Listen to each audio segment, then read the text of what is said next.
You first. When you take a look at both of these QBs, who had the most impressive start so far in the preseason? Well, to me, it was Shedeur. I didn't see any interceptions when he was out there. Didn't see anything like that. I mean, don't get me wrong. I don't think Dillon Gabriel did a bad job. I was impressed with the brother, but I'm going to go with Shedeur. You know, the pressure was on him. The spotlight was on him. Stephen A. Smith didn't just call out Dillon Gabriel. He held him accountable and made him rethink his comments. The moment Dillon Gabriel spoke and went after Shedeur Sanders, it wasn't a minor slip. He crossed the line and stepped directly into Stephen A. Smith's wheelhouse. And Smith answered with a clear, direct response that left no room for misinterpretation. The comparisons were emanating from the media more so than anybody else. And that's what I think, that's exactly who I think he was directing his comments towards. Having said that, Dillon Gabriel, respectfully, it was stupid. A very dumb comment to make. First of all, let me tell you something right now. In every walk of life, far beyond the parameters of a football field. This wasn't casual sports commentary, it was a decisive critique. Dillon Gabriel's comments were taken apart by Stephen A. Smith with clear, direct points. Gabriel, a quarterback with solid stats but limited top-level achievements, chose to take a public shot at Shedeur Sanders. Shedeur, who has handled sustained media scrutiny and on-field expectations, became the target of an unnecessary criticism. Smith responded by challenging Gabriel's standing to make that claim, and by defending Sanders on the facts. The outcome was clear. Gabriel overreached, and Sanders didn't deserve the hit. Dan Orlovsky would sit up here in comparison to Shedeur Sanders, who did no such thing, and say, hey, thought he looked better. I got to give him the edge here. I thought it wasn't bad. A pick six and a fumble, and we can get over fumbles. Have you heard anybody say that? I know it's possible. Have you ever heard anybody say, we get over? Stephen A. Smith responded immediately. As soon as Dillon Gabriel made his comments about Shedeur Sanders, Smith delivered a clear, point-by-point critique that drew national attention across the NCAA media cycle. Dillon Gabriel has a reputation as a good quarterback, not a dominant one. He can post strong numbers against opponents like Tulsa, but his performance has been inconsistent when the stakes and competition rise to playoff level. Well, those who produce get treated differently than those who don't. What he said echoes the mentality of all of America practically, and most certainly the world, as we see things being globalized more and more every day. It was a stupid, idiotic, immature comment, because clearly you were feeling the heat because a lot of people was talking about how Shedeur should be QB. Dillon Gabriel is a capable quarterback, but not a standout. Even so, he chose to talk down to Shedeur Sanders, a quarterback who has navigated constant scrutiny and pressure and still represents the future of a program that was struggling before he arrived. The comparison was weak. The criticism was unnecessary. Stephen A. Smith recognized that and dismantled Gabriel's argument with a clear, direct response. How the Browns react to this, how the locker room reacts to this, how Shedeur reacts to this, because it was a clear shot at Shedeur. But let's say Dillon Gabriel's talking about the media. How could you be a brand new quarterback in the NFL and the first time you get behind a mic after your first game, you throw the media under the bus?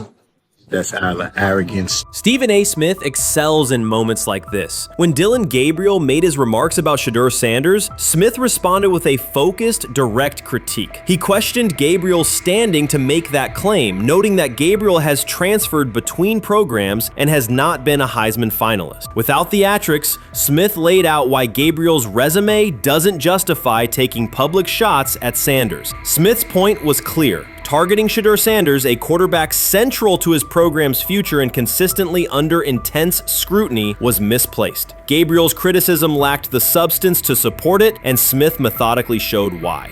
Content today on his 42nd I want you to be meaner. Birthday. That's number one. Number two, after the game, the Browns head coach Kevin Stefanski said there was a mix-up in the routes and that players were in the area that they shouldn't have been. Look at Stephen A's face. Look at Stephen A's face.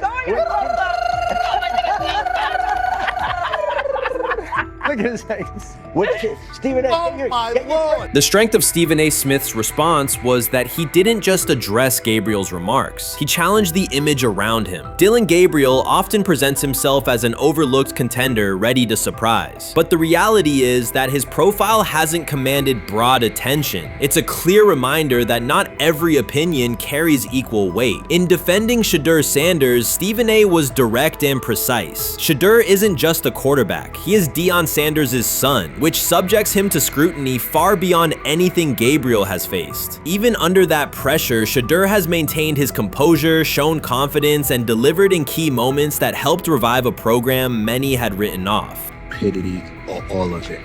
I thought it was a clear shot at Shedeur due to the fact that his Oregon coach threw a shot at Coach Prime and Shedeur during their meeting at Colorado last year.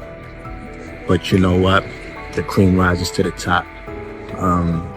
Let's see what happens this week. I see a lot of the media talking about they think it was about the media and not about Shedeur.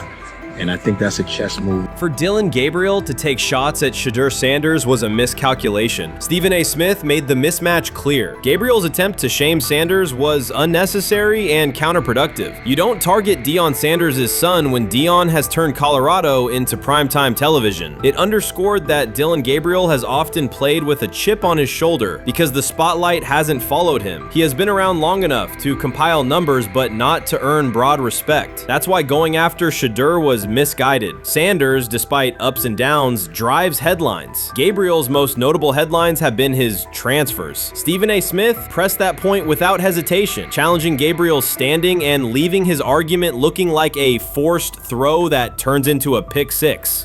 You know what? Still needs to thank me a little bit more for that restaurant I treated him and his family to, because it was big time, and stop embarrassing me by going places and trying to use coupons. That's how pathetic he is.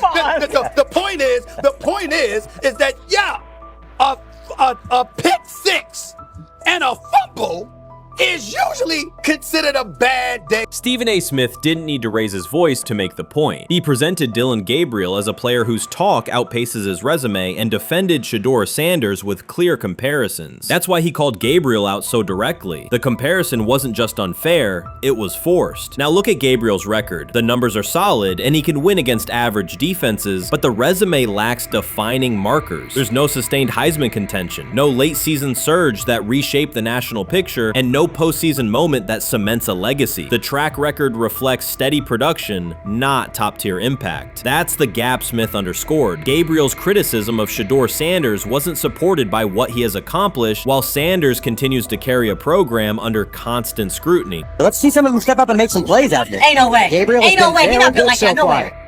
And this one is picked off and going back the other way. Oh my God, why did he stop playing? Now it's a foot race. And that is that. They told me bust out my AP, perfect timing. H-time, we about to get legendary. Shedeur start the next game, baby. What do you think is happening in Browns camp? What do you think is going to happen there? Before I let you go, Lewis. You know, I think it really does. It really does all depend on how Kevin is able to, as it relates to Shedeur, work him in enough. Well, one, Shedeur has to earn the right for Kevin and the staff to have discussions about, hey, we got to get him more reps with the ones and twos. We got to get him more reps with the ones and twos when we're going team period, not just walk through or not just 7-on-7 team. Louis Riddick reacted sharply on air after viewing practice footage from the Cleveland Browns. The clip showed quarterback Shedeur Sanders executing a string of precise throws while the Browns head coach watched with a broad smile. Riddick questioned whether the session was focused on evaluation or celebration, arguing that visible enthusiasm from the staff could cloud objective assessment of a rookie's progress. Earlier in the segment, Riddick's tone had been measured once the Sanders highlights appeared. He criticized the perception that a routine practice was being treated like a marquee event. He stressed that coaching reactions should remain subdued until performance translates into game situations. Riddick concluded by calling for accountability and asking the Browns to clarify how they plan to manage expectations for Shedeur Sanders as training camp continues. Couldn't imagine me myself saying, hey, you know what? As someone who has been at the very bottom, to trying to ascend to like some level of success. I can never imagine going, you know what would be really cool? I'm gonna play a joke on someone like this and pretend that I'm a GM and I'm drafting you when actually I'm not, and then I'm gonna hang up and just giggle about it. Man, what the hell are we doing? Seriously, what are we doing when we think that kind of crap is funny? I don't know. Trying to get likes on TikTok. I don't have the right words for it. Right, Lewis, I'm gonna say this. I don't have the right words for it. Few situations unsettle a former front office executive faster than watching coaches celebrate a rookie quarterback before pads come on in August. In Louis Riddick's view, the Browns staff did more than acknowledge promise. They acted as though they had already secured their franchise leader. Throughout the session, Shedeur Sanders delivered 40-yard throws off his back foot, ran crisp 2-minute drills, and displayed steadiness rare for a first-year player. According to reports, each successful rep drew audible admiration from the sideline, highlighting how quickly enthusiasm has escalated. When Riddick reviewed the same practice tape and heard the glowing comments, he challenged the reaction on live television. He argued that a few controlled drills should not override the methodical scouting and development work that normally guides roster decisions. Riddick's criticism focused less on Sanders' talent than on the evaluation process. He warned that comparing a prospect to established stars or joking about renaming the stadium creates pressure before the player has taken an NFL hit, faced a disguised coverage, or logged a preseason snap. Praising potential is acceptable, he said, but anointing a savior in July risks repeating the organization's history of premature quarterback expectations. Sanders brings confidence shaped by his father's legacy and his own disciplined preparation, yet Riddick insists that progress must be confirmed over time. He urged the Browns to temper public excitement, follow a structured development plan, and reserve celebratory reactions for on-field results that matter. Regular season production under live pressure, not highlight clips from a midsummer workout. He has to earn that. Kevin has to figure out a way to do that. So then you can reasonably assess what you have in him compared to Dillon Gabriel, compared to Kenny, compared to Joe Flacco.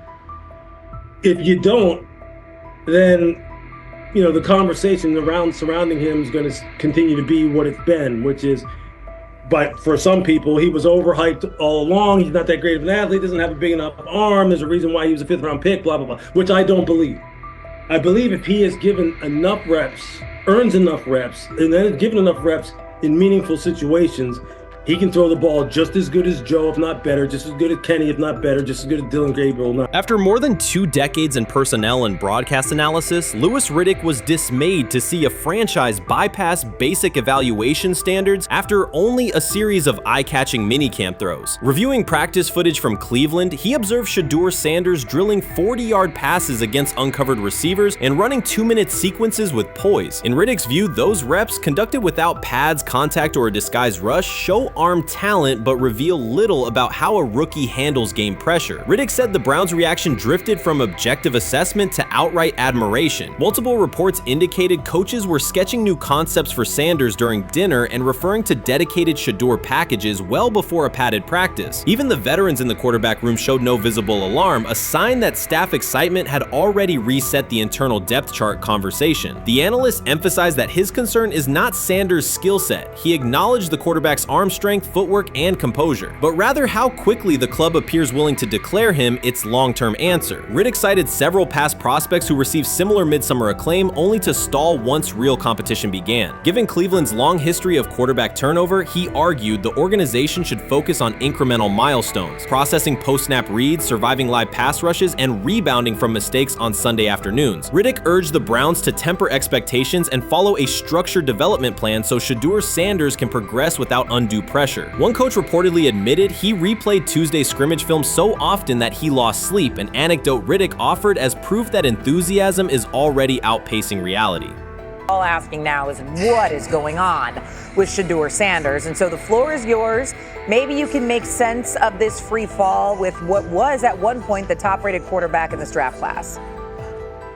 Yeah, Shay, I think at this point in time, this really isn't a football discussion any longer. This is a personal discussion. This is about It's a fit discussion. It's whether or not teams are just comfortable with everything that comes along with Shedeur in terms of who he is as a person, all the people that are surrounding him in terms of his inner circle, and whether or not teams deem that to be something that they're comfortable with. Right or wrong, that's the only conclusion you can really come to at this point. Louis Riddick voiced an escalating concern during the segment. Having witnessed numerous quarterback setbacks in his career, he worries another may be forming, not because Shedeur Sanders lacks talent, but because the praise around him is growing without restraint. Sanders has simply attended practice, delivered accurate passes, led the huddle, and shown the composure expected of an NFL player. Riddick fears the Browns' reaction, treating routine drills as proof of long-term success, risks setting premature expectations. He cautioned that the organization seems ready to celebrate a franchise savior before Sanders has taken a competitive snap, noting that such early adulation has derailed promising prospects in the past and could impede Sanders' measured development. Watson says he has been mentoring Shedeur Sanders at the quarterback position. The biggest failure in the NFL is now mentoring quarterbacks. The most overpaid underdeliverer at the position is now mentoring 2 rookie QBs and a Super Bowl champ. So what exactly are you mentoring him at? You have had 24 civil lawsuits that you paid off to go away. And when you play, you are as ass as those massage therapists are, apparently. Shedeur Sanders is also a show. It's all about him. It's all about anything else. If you don't see that by now, then you're just blinded. Cleveland's second most talked about player has yet to take a professional snap, and it isn't Deshaun Watson. Rookie quarterback Shedeur Sanders has already captured the locker room's attention and the fan base's enthusiasm, creating a visible shift in the team's internal dynamics. Watson, once the uncontested focal point, now shares the spotlight with a newcomer who has only practiced in shorts. The Browns are experiencing a rapid, unforeseen change in popularity within their roster. Four-man competition. It's not. It's 2 guys versus 2 guys. It's the 2 older guys to be the starter. Yeah. It's the 2 younger guys to position themselves however it may be. Right. Show little improvement every single day. Right. So, of all the things I'm watching the first 5 when they break a session, the first 5 with the veterans, with the ones. Who's in there? Where are they going? The ball's going to Judy. Right. Flacco's no dummy. Lasts as long as he has. Right. He can really whiz it. But as we go on, I want to watch these guys because they probably just got plays installed Tuesday and they're out there running them Wednesday. Shedeur Sanders arrived in Cleveland and immediately commanded attention. The rookie has yet to take a preseason snap, yet the energy around him inside the building and across social media eclipses what many veterans receive in an entire season. Fan enthusiasm is so strong that Deshaun Watson's jerseys are already drifting toward the clearance rack at the team store. In a matter of days, Sanders has become the roster's second most popular figure, while Watson watches his once secure QB1 status and public approval shrink by the hour. Shedeur or Deshaun? Who do you want as your quarterback next year? Honestly, Shedeur. I love Deshaun though. Like, I don't understand all the hate for Deshaun. You get hurt and you get booed, bro. That's foul. That might be the foulest I ever seen. The Browns' social media staff posted a single candid photo of rookie quarterback Shedeur Sanders releasing a warm-up throw, and the response was immediate and overwhelming. Fans saturated timelines with edits of themselves alongside him, while Deshaun Watson's routine practice reps drew comparatively little notice. Although an official Sanders jersey has not been released, unauthorized versions are already moving at a pace that exceeds merchandise sales for several other AFC North teams. The surge in interest marks one of the most intense fan reactions Cleveland has experienced in recent memory. The excitement surrounding Shedeur also triggers a wave of criticism. Veteran analysts, anchored in a 1980s mindset, question whether his style will translate into lasting success. They focus on his NIL earnings, social media presence, and visible confidence, arguing that the image overshadows substance. To them, outward self-assurance appears to be a distraction rather than a competitive asset. Even a simple smile or brief display of personality is cited as evidence that he lacks the measured discipline they expect from a starting quarterback. Critics claim Shedeur Sanders is notable only because of his father overlooking the performance he delivered at Colorado. Many of those same observers ignored the Buffaloes until Deion Sanders made national headlines, yet they now question whether his son has earned the attention. They want rookies to keep quiet, carry clipboards, and wait 2 seasons before challenging for a starting role. Sanders is disregarding that script from the moment he arrived. His presence has already turned Cleveland's quarterback discussion into a genuine two-man competition before a single preseason snap. Deshaun Watson maintains publicly that the situation does not concern him, but it is hard to believe the pressure is not real. A fully guaranteed contract protects his paycheck, not his standing in the locker room. Sanders, meanwhile, is translating charisma and early momentum into tangible influence with teammates, coaches, and fans, reshaping expectations for who will lead the Browns on opening day. I'm a firm believer. If I wanted Shedeur Sanders at 2, at worst at 33, of course I already think that he's better than other quarterbacks. Because that's the type of talent, that's where I would have picked him at. And if he was at 2 or 33, and he still had this same exact skill set, we would be talking about him starting and playing. Right. Well, there'd only be 3 quarterbacks. It'd be 3 not quarterbacks, 4. not 4. Yeah. But since he moved to the 5th round, that's cool. They might have to go along with it. But to me, I think if you ask who got the best tools, I'm going with Shedeur. Shedeur Sanders has not taken a single professional snap, yet discussion about him has split NFL social media into 2 camps. One side already argues he should start immediately. The other worries about what that means for veteran quarterbacks like Deshaun Watson. Reporters now line the perimeter of Browns camp, scrutinizing every inconsistency in Watson's spiral and every precise throw from Sanders during drills. Each well-placed pass is clipped, posted to TikTok, and captioned as evidence of a future QB1. Cleveland is no stranger to quarterback drama, but this situation is different. Rather than cycling through another unproven starter, the franchise is dealing with a rookie who entered with more polish, public attention, and perceived readiness than most first-year players. Fans chant Sanders' name before he has appeared in a preseason game, while the established starter works to maintain his relevance. The atmosphere is not yet a full controversy, it is a countdown. Traditional analysts insist on the importance of experience and respecting the process, yet Sanders is progressing on the timeline set by the supporters who already view him as the next leader of the offense. Rich Eisen addressed the armchair analysts and online critics head-on. Shedeur Sanders just received his opportunity, and the backlash arrived immediately. Eisen responded with a clear, point-by-point case explaining why the criticism misses the mark. If you thought Shedeur's rise was rapid, Eisen's analysis puts it in proper context. Here's what he laid out on air. Already speaking in Cleveland high schools. Weekend after, flying out immediately to get to work. But his character's terrible, right? You know, and listen, oh, he interviewed bad, you know. According to who? The New York Giants? No offense, Bert. The same New York Giants that gave Daniel Jones a huge contract and let Saquon Barkley out the door, that's the intel we're trusting here? That was for him to celebrate. He just made, I mean, look, he put in work in college. He had the privilege of being coached by his father, which we all would love and do. Turned around not 1 but 2 programs in college football. And then literally for any athlete, being drafted at the highest level is a success story in itself. Rich Eisen delivered a direct response to the critics. He addressed the online claims reducing Shedeur Sanders to Deion Sanders' son instead of evaluating him as a quarterback on merit. Eisen challenged those assumptions and refocused the discussion on performance, preparation, and opportunity. Say Kenny Pickett had strained his hamstring.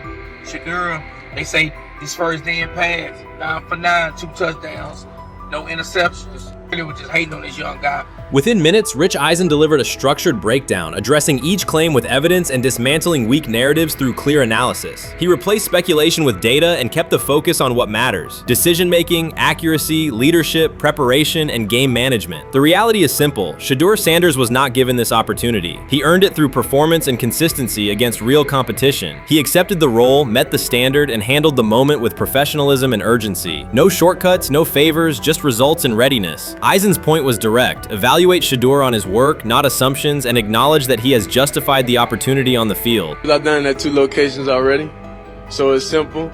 So that's why when people say I'm not, you know, one of the top quarterbacks or the top quarterback, is what are y'all going based off of? Because I did it year after year after year, and you see the progression. So it's like, obviously, it got to be some type of external hate that you have for the family, for the last name, for anything, because I know I proved myself. While many were still debating whether he was NFL ready, Shedeur Sanders stepped onto the practice field and operated like a clear QB1, setting protections, controlling tempo, and executing the plan. The narrative that he is just flash, media attention, or his father's influence does not hold up against his work in installs, progressions, and situational drills. What he showed was composure, efficiency, and command of the offense. He processed quickly, protected the football, and delivered on-time throws, demonstrating preparation and control. I'm a firm believer. If I wanted Shedeur Sanders at 2, at worst at 33, of course I already think that he's better than other quarterbacks. Because that's the type of talent, that's where I would have picked him at.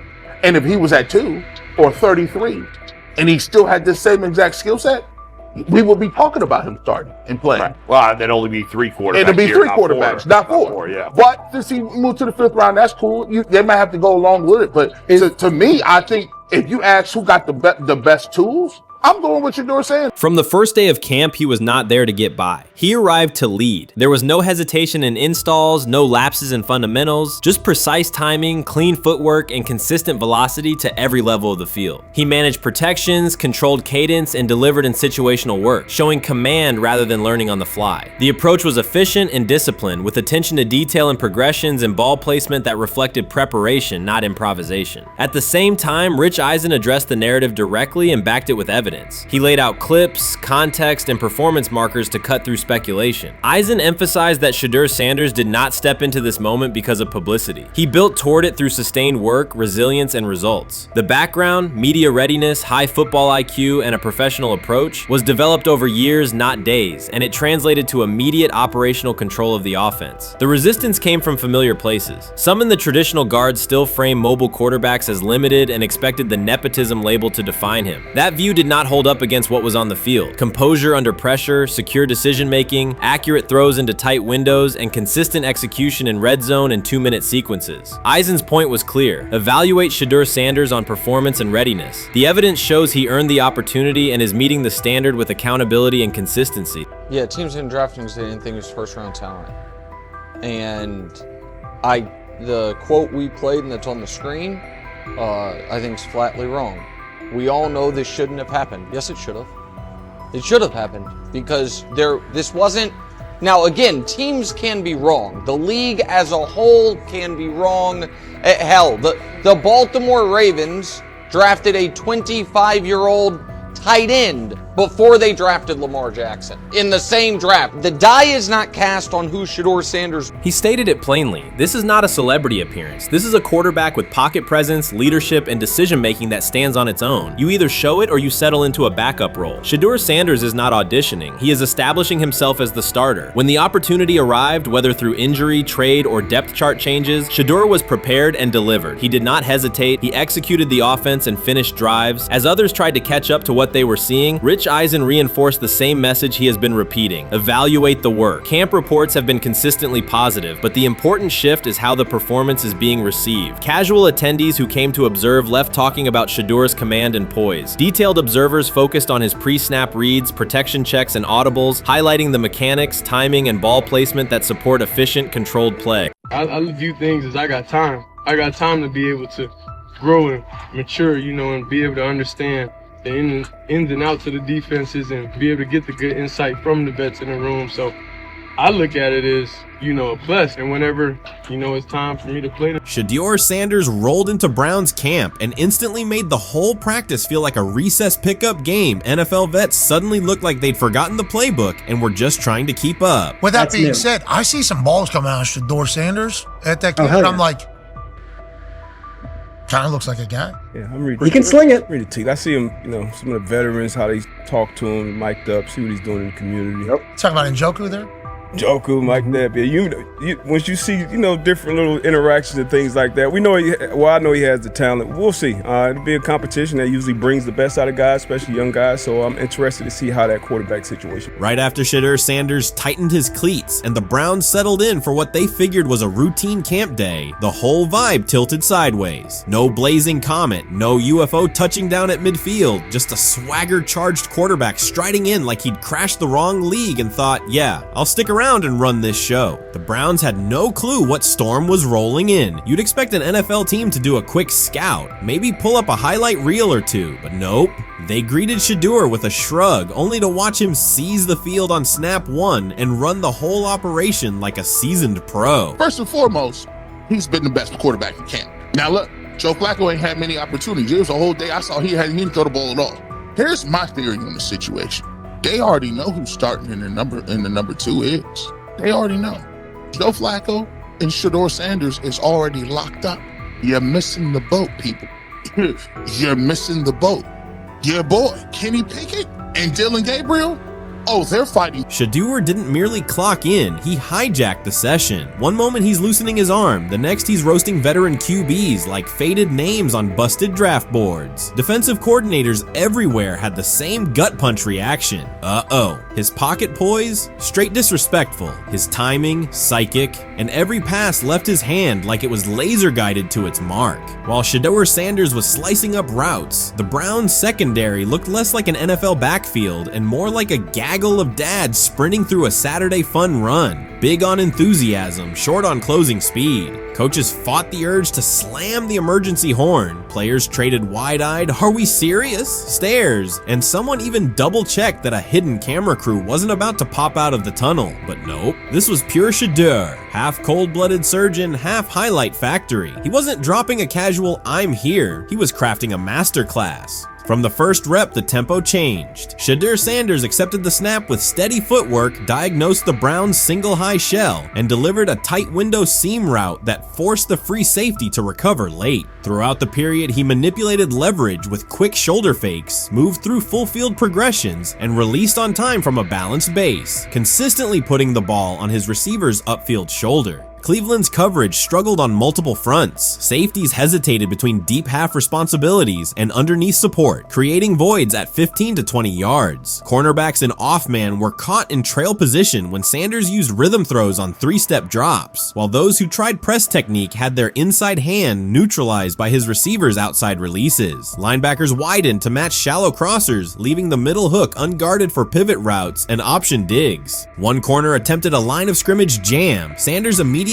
adjusted the route to a back shoulder fade, releasing the ball before the break and rendering the press ineffective. Over the session, he showcased pocket discipline, reclimbing to maintain throwing lanes rather than drifting, and finished with a series of anticipatory throws against cover 2 cloud, fitting vertical outs between the flat and deep half defenders. Sanders' combination of rapid post-snap processing, precise ball placement, and pocket efficiency exposed coverage mismatches at every level and highlighted communication gaps in the Browns secondary. By mid-session, the Browns defensive staff clearly recognized their calls were outmatched. Every adjustment, a roll to cover 6, a simulated pressure, a late rotate to 2 high, was neutralized once Shedeur Sanders confirmed the post-snap picture. Routes that had taken weeks to script were beaten by timing and location. Comeback set at 12 yards broke open before the corner's transition. Slot seam-outs dotted the void between the flat and deep half defender, and boundary receivers beat press with quick hand techniques, receiving the ball before the trail man could recover. Sanders' command was methodical. He used cadence to freeze plug blitzes, re-ID'd the mic when linebackers sugared the A-gaps, and maintained a firm base so he could reset and fire without resetting his feet. His receivers benefited from that rhythm. Top of the stem, eyes back, ball delivered on their upfield shoulder, allowing immediate transition to YAC. The Browns front tried a late stunt to compress the pocket. Sanders climbed 2 steps, re-spotted the shallow crosser, and delivered in stride, turning a potential sack into a 20-yard gain. What stood out most was how little ramp-up Sanders needed. From his first series, he processed full-field concepts at tempo, cycling through progression reads without hitching. The poise under interior pressure, consistency in ball placement, and ability to manipulate zone defenders left the Browns' coordinated disguise packages ineffective and forced them into static coverage by the end of the period. In short, Sanders' efficient mechanics, rapid processing, and anticipatory accuracy rendered Cleveland's defensive game plan ineffective at every level, from pre-snap disguise to post-snap spacing. Imagine there's many people that think Dylan Gabriel's a better quarterback than Shedeur Sanders. I don't care where they were drafted. If the Browns are the one team that thinks that, then I'm going to suspect it's not true. They don't know what listen, they're I've doing. been on every quarterback evaluation for 30 years. Right. I never root against anybody. Yeah. But I'd be surprised if Dylan Gabriel's ever a legitimate starting quarterback for the Cleveland Browns. I'd be surprised. I just don't think. Well, then it is a wasted pick because you took him in the top 100.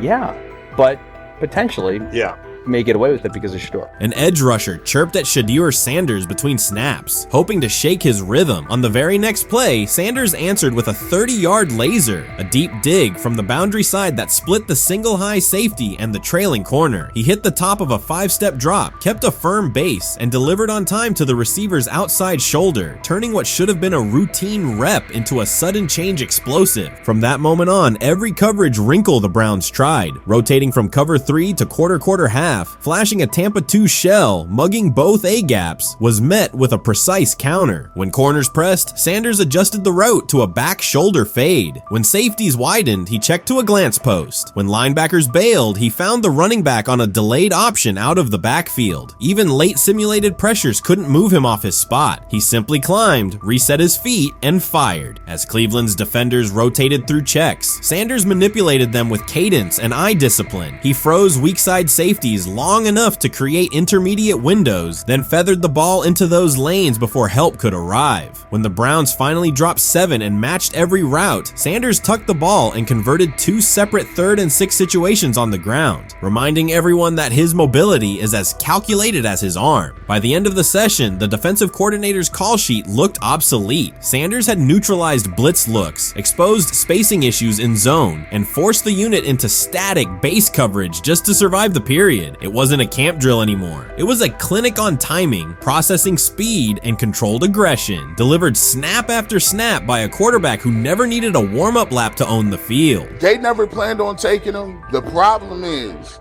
like Ocho Cinco said, you got somebody that has endeared himself to the locker room. And guess what? The difference between him and Tim Tebow, the biggest one, is he can play. He can throw the ball. Tim Tebow running around being an H-back, he can throw the ball. And he's done everything he needs to do. He ain't saying nothing. He ain't rocking the boat. He ain't mad about the reps. He ain't mad about none of that. All the people out there want to see is this, like Tyler said earlier.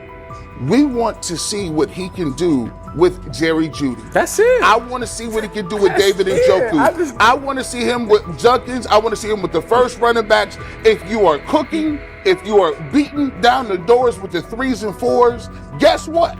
You deserve more. From the first team period on, Cleveland's secondary looked a step slow. A deep third safety hesitated on a post-snap rotation, leaving Shedeur Sanders free to climb the pocket and fire a 22-yard out that arrived before the defender could plant and drive. The supporting cast around him, players fighting for roster spots, not Pro Bowl invites, benefited from his command. Sanders used tempo to control the defensive front, altered protections at the line, and located throwing lanes so quickly that one receiver didn't register the catch until he crossed the goal line. As the Browns tried new personnel groups, coverage busts multiplied. Starters slipped out for hamstring stretches while rookies rotated in, only to find the ball arriving on their blind side before they'd completed a midpoint squeeze. On a later 3rd and long, Cleveland finally closed the interior rush lanes, compressing the pocket with 3 defenders. Sanders pivoted through the traffic, stepped into a narrow escape window, and, without resetting his shoulders, whipped a no-look pass to the boundary curl for a fresh set of downs. The throw turned a potential sack into an explosive play and left the coaching staff scrambling for answers. The people who are fascinated by Shedeur for whatever reason, whether it's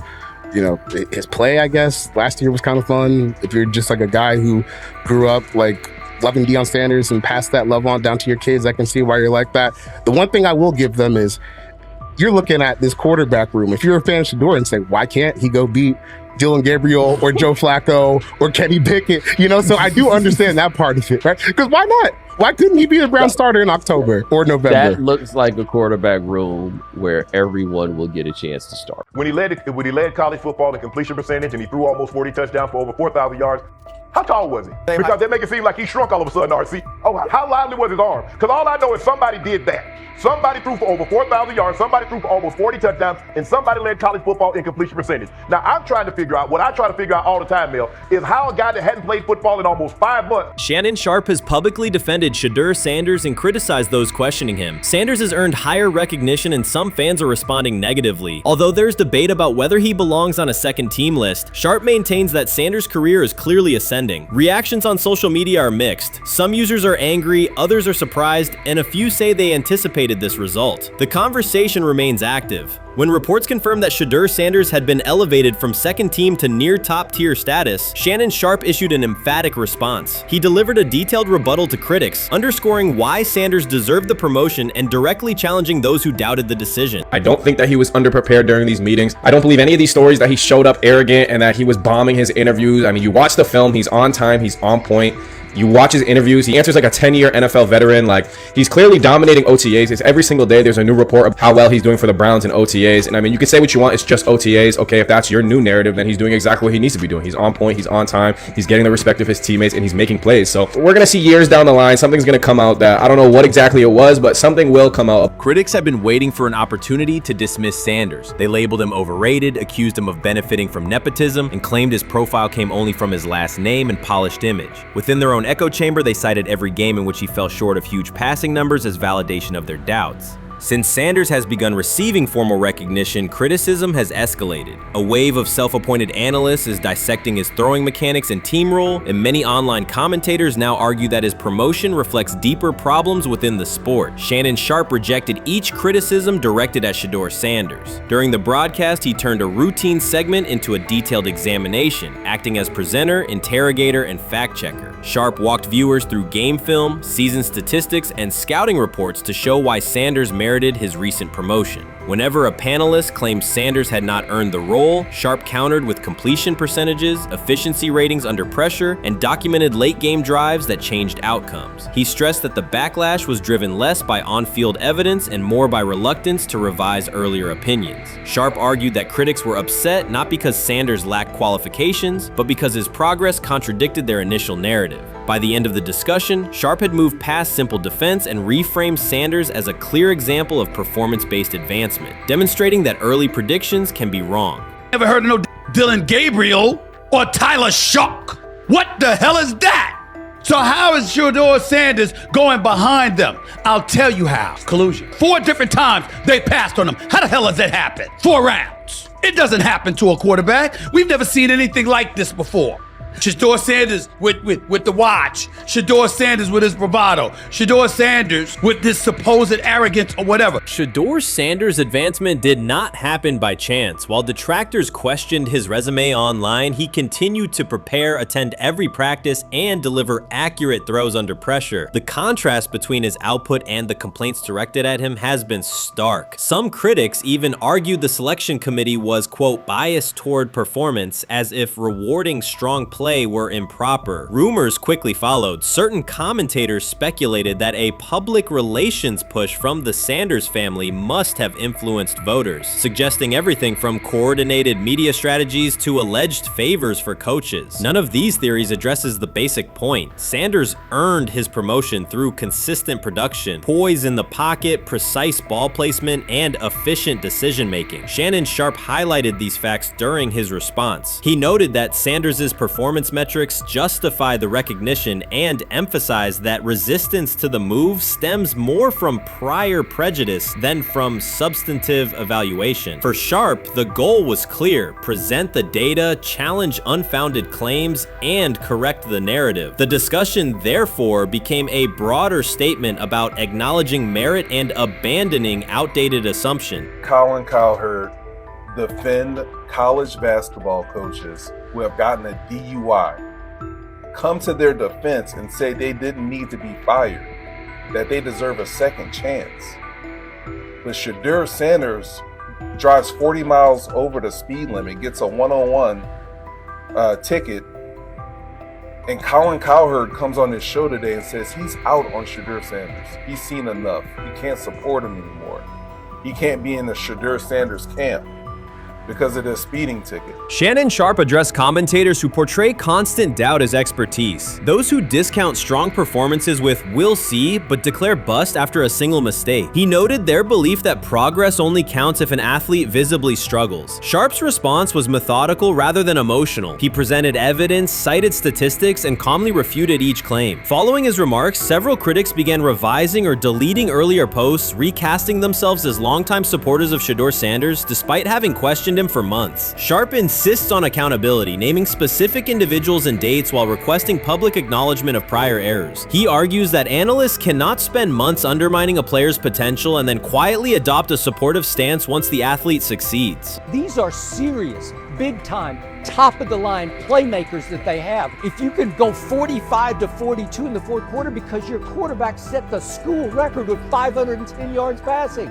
He was flawless. Shedeur is big-time. I didn't know for sure, will it translate to the next level of competition? Yes, it might translate to the next level of competition as he can play. Critics who once claimed Shedeur Sanders was unprepared now hesitate to acknowledge their mistake. They resist retracting earlier comments and struggle to accept that an athlete can succeed without their approval. Sanders continues to share practice clips and game highlights without engaging the debate, while Shannon Sharpe documents every dismissive remark, ready to revisit them on national television. The disapproval did not slow Sanders. It underscored his progress and exposed the gap between perception and performance. As a result, the conversation has shifted. Analysts who doubted him now describe him as undervalued and publish detailed evaluations of his mechanics and game management, suggesting long-standing familiarity with his career. In a matter of weeks, critics have recast themselves as advocates, demonstrating how quickly opinion can change when consistent results leave little room for doubt. Shannon Sharpe signaled that his commentary is not over. He considers Sanders' advancement a positive outcome for every athlete who has been overlooked or criticized for having confidence. Sharpe stressed that analysts do not have the authority to determine who deserves recognition based on personal preference. The reaction to Sanders' promotion, he argued, revealed how quickly opinions can shift once results are undeniable. Sharpe pointed out that many vocal critics became quiet when confronted with objective performance data. This exchange, Sharpe insisted, reached beyond defending a single quarterback. It challenged the practice of dismissing achievements that do not fit familiar narratives. He reminded viewers that success does not require external approval and that consistent talent will surface despite online commentary intended to minimize it. While critics reconsider their positions, Sharpe remains steady, assigning credit to the athlete and allowing the scoreboard to confirm the argument. In his view, the statistics speak clearly enough. Sharpe also emphasized that the intensity of the backlash must be placed in context. College football is a volatile environment where unexpected outcomes are common. Therefore, declaring failure based on incomplete evidence only weakens the credibility of sports analysis. The discussion underscored the need for measured evaluation rather than reactive judgment. Zach Jackson and him and everybody else that we talked to have said that Shedeur looks good. He looks really good. He looks better. And we got Zach that say Dylan Gabriel ain't even an NFL quarterback. It's true. So how is it that this man can't get a rep with the ones, but that non-NFL quarterback can? We all what agree with sense that, does that make? Some observers now claim that recognizing Shedeur Sanders' strong performance undermines football's traditional standards, even though they previously argued he received coverage only because of his father. Faced with Sanders' current statistics, those critics are searching for explanations that fit their earlier narrative. The data have always been clear. Their earlier objections ignored that fact. Shannon Sharpe is openly highlighting this reversal, comparing past negative remarks with Sanders' recent 400-yard games to demonstrate the gap between criticism and evidence. Sharpe did not force these commentators to backtrack. He simply displayed their earlier claims alongside Sanders' results, allowing the contrast to speak for itself. They have never loathed college football itself. They have resisted the people determined to reshape it. When Deion Sanders, black, direct, unapologetic, walks into a room of power brokers and speaks with authority instead of deference, critics recoil. During his playing days, they complained about celebrations and gold chains. Now that he is a head coach, mentor, and father, they label him something more polite, but just as dismissive, a problem. At Big 12 Media Days, Sanders addressed the accelerating chaos of the name, image, likeness market. He said college football needs a salary cap, not to hobble players, but to impose order on a system that showers unproven freshmen with seven-figure promises while the rest of a roster hunts for scraps. He called the situation unsustainable. Within hours, ESPN commentator Paul Feinbaum branded him a hypocrite, arguing that Sanders profited from NIL at Jackson State and now wants rules only because his most marketable athletes have moved on. The accusation spread quickly because it fit a comfortable storyline. Outspoken black coach gains from change, then protests when the advantage disappears. That framing ignores context. Sanders never criticized players earning money. At Jackson State, he urged corporate sponsors to partner with athletes who had been invisible to major brands for decades. What he wants now is stability, standardized guidelines, basic financial literacy, and roster balance that prevents locker rooms from fracturing over uneven payouts. When other coaches, Nick Saban, Dabo Swinney, Lane Kiffin, voiced similar concerns, they were praised for foresight. When Sanders spoke, the tone shifted to suspicion. The difference is not the message, it is the messenger. Feinbaum's response followed a familiar script. When black leaders question the structure of the sport, their motives are interrogated, their credibility attacked, and their competence doubted. He did not level the same charge at Jimbo Fisher when Fisher complained that NIL disturbed recruiting. He stayed silent when Kiffin lamented the transfer portal. But Sanders, who raised enrollment and television ratings at Jackson State, brought unprecedented attention to Colorado in one season and consistently mentors players beyond football, was called opportunistic. Feinbaum dismissed the cultural impact Sanders created, the exposure for historically black colleges, the draft picks developed, the infrastructure improved, reducing his work to a marketing stunt dependent on star sons Shedeur and Shiloh or two-way standout Travis Hunter. Sanders did not retaliate. He returned to practice, media obligations, and recruiting. His confidence is rooted in faith and in the responsibility he feels toward young athletes whose lives will extend decades beyond their highlight clips. When he asks for NIL boundaries, he is thinking about freshmen handed large sums without guidance, families unprepared for sudden wealth, and programs that abandon kids once production stalls. He has watched that cycle from the inside. He wants protections, not restrictions. Critics predicted Colorado would fade once Shedeur and Hunter leave. Instead, Sanders signed blue-chip quarterback G.J. Lewis and a wave of transfers eager to join a program that values personal growth as much as on-field wins. Recruits see a coach who challenges the status quo, who places black culture at the program's center without apology, and who will remain visible when social media buzz cools. They recognize that Sanders does not chase attention. Attention follows his results. Media outlets reduced the upcoming Buffalo season to a win total prop. 6 victories, give or take. Sanders is playing a longer game. He wants to show young athletes, especially black athletes, that they can lead authentically, speak with conviction, and refuse to shrink for access. Success measured only by the scoreboard misses the point. If Sanders builds men who graduate with financial literacy, self-confidence, and community awareness, he will consider the mission successful, even if Colorado finishes with 5 wins instead of 10. None of that registers with commentators invested in an older hierarchy. For them, leadership should remain predictable, reserved posture, muted tone, minimal cultural expression. Sanders contradicts that image. The possibility that his methods could spread to other coaches, to other programs, threatens a model that has kept decision-making and revenue streams concentrated for generations. So the debate is not about hypocrisy or payroll ceilings. It is about control of the narrative and who is deemed qualified to write it.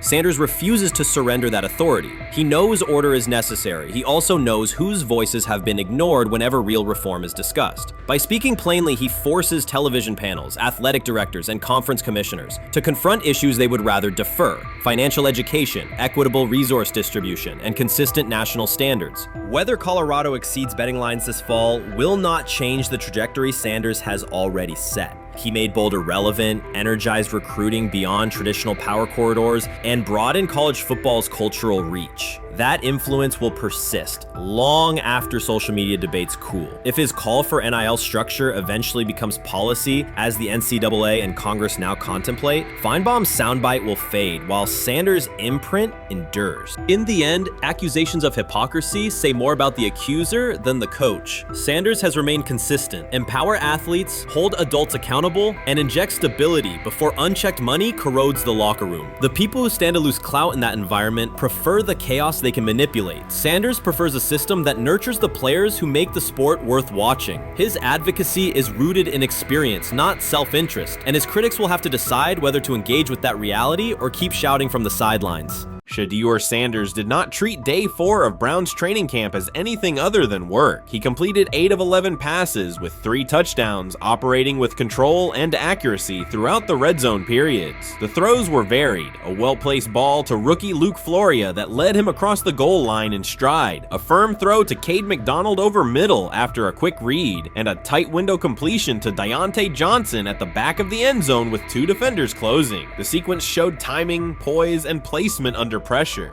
While national attention centered on Joe Flacco's underneath completions and Kenny Pickett's option and rollout periods, Sanders produced scoring plays on schedule. The performance was not the product of broken coverages or end-of-period reps. It came within structured work, with defenders in position and the offense executing standard progressions. The accuracy rate, 8 completions on 11 attempts, reflected consistent mechanics and decisions. The operation was steady from huddle to snap to finish. Despite that session, the distribution proportion of first-team snaps did not change. Camp logs indicated that Pickett and Dillon Gabriel continued rotating with the starters, while Sanders remained primarily with the second unit. With the first preseason game approaching, that choice drew more attention from observers who expected productive days to be followed by expanded opportunities. The question surfaced again: what additional evidence is required to evaluate Sanders with the top group? The 3 touchdowns illustrated different aspects of his profile. On the throw to Floria, Sanders used a measured trajectory to lead the receiver away from contact and into the end zone. On the ball to Johnson, he identified leverage, held the safety with his shoulders, and delivered to a precise spot at the back line. On the throw to McDonald, he eliminated the first read, reset, and drove the ball into the window before the hook defender could squeeze it. Each score reflected a particular tool: anticipation, manipulation, and velocity within standard timing.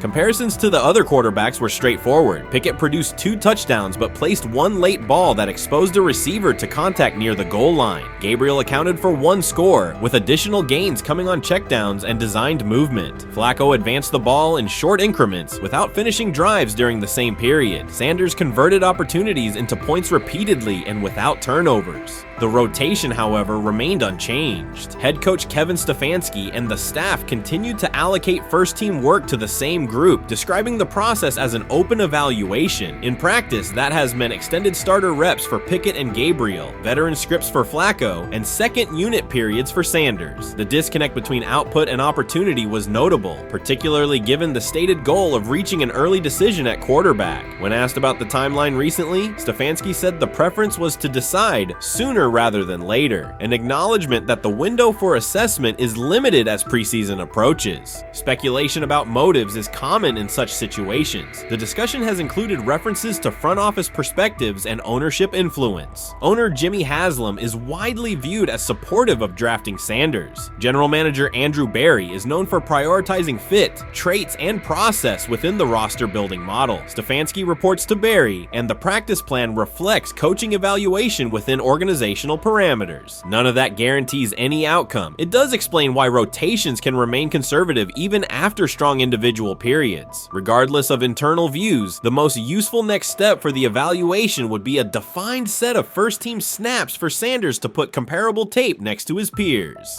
There was also outside attention on several practice segments from earlier in camp that showed Sanders throwing during lulls to non-receiver personnel, ball attendants, staffers, and assistants, while other quarterbacks were in script with full units. Those clips circulated widely and were interpreted by some as dismissive. Sanders addressed questions about it by narrowing the focus to preparation, explaining that his responsibility is to be ready for the work assigned and that he has adjusted at every level of competition, from HBCU ball to the Power 5 and now the NFL. The response matched his general approach: acknowledge the situation, maintain routine, and continue to execute when the next period begins. The broader draft day and narrative context remains part of the conversation. Sanders' college resume included efficient production and high completion rates across 2 programs, culminating in national recognition such as the Johnny Unitas Golden Arm Award. His selection in the 5th round was driven by varying evaluations of projection, scheme fit, and development timelines. The result is the current environment. He must present his case within limited windows, then wait for access to the next rung of competition. That does not make the process unfair. It makes it exacting. The best answer for him and for the staff is additional, comparable reps and clear tape.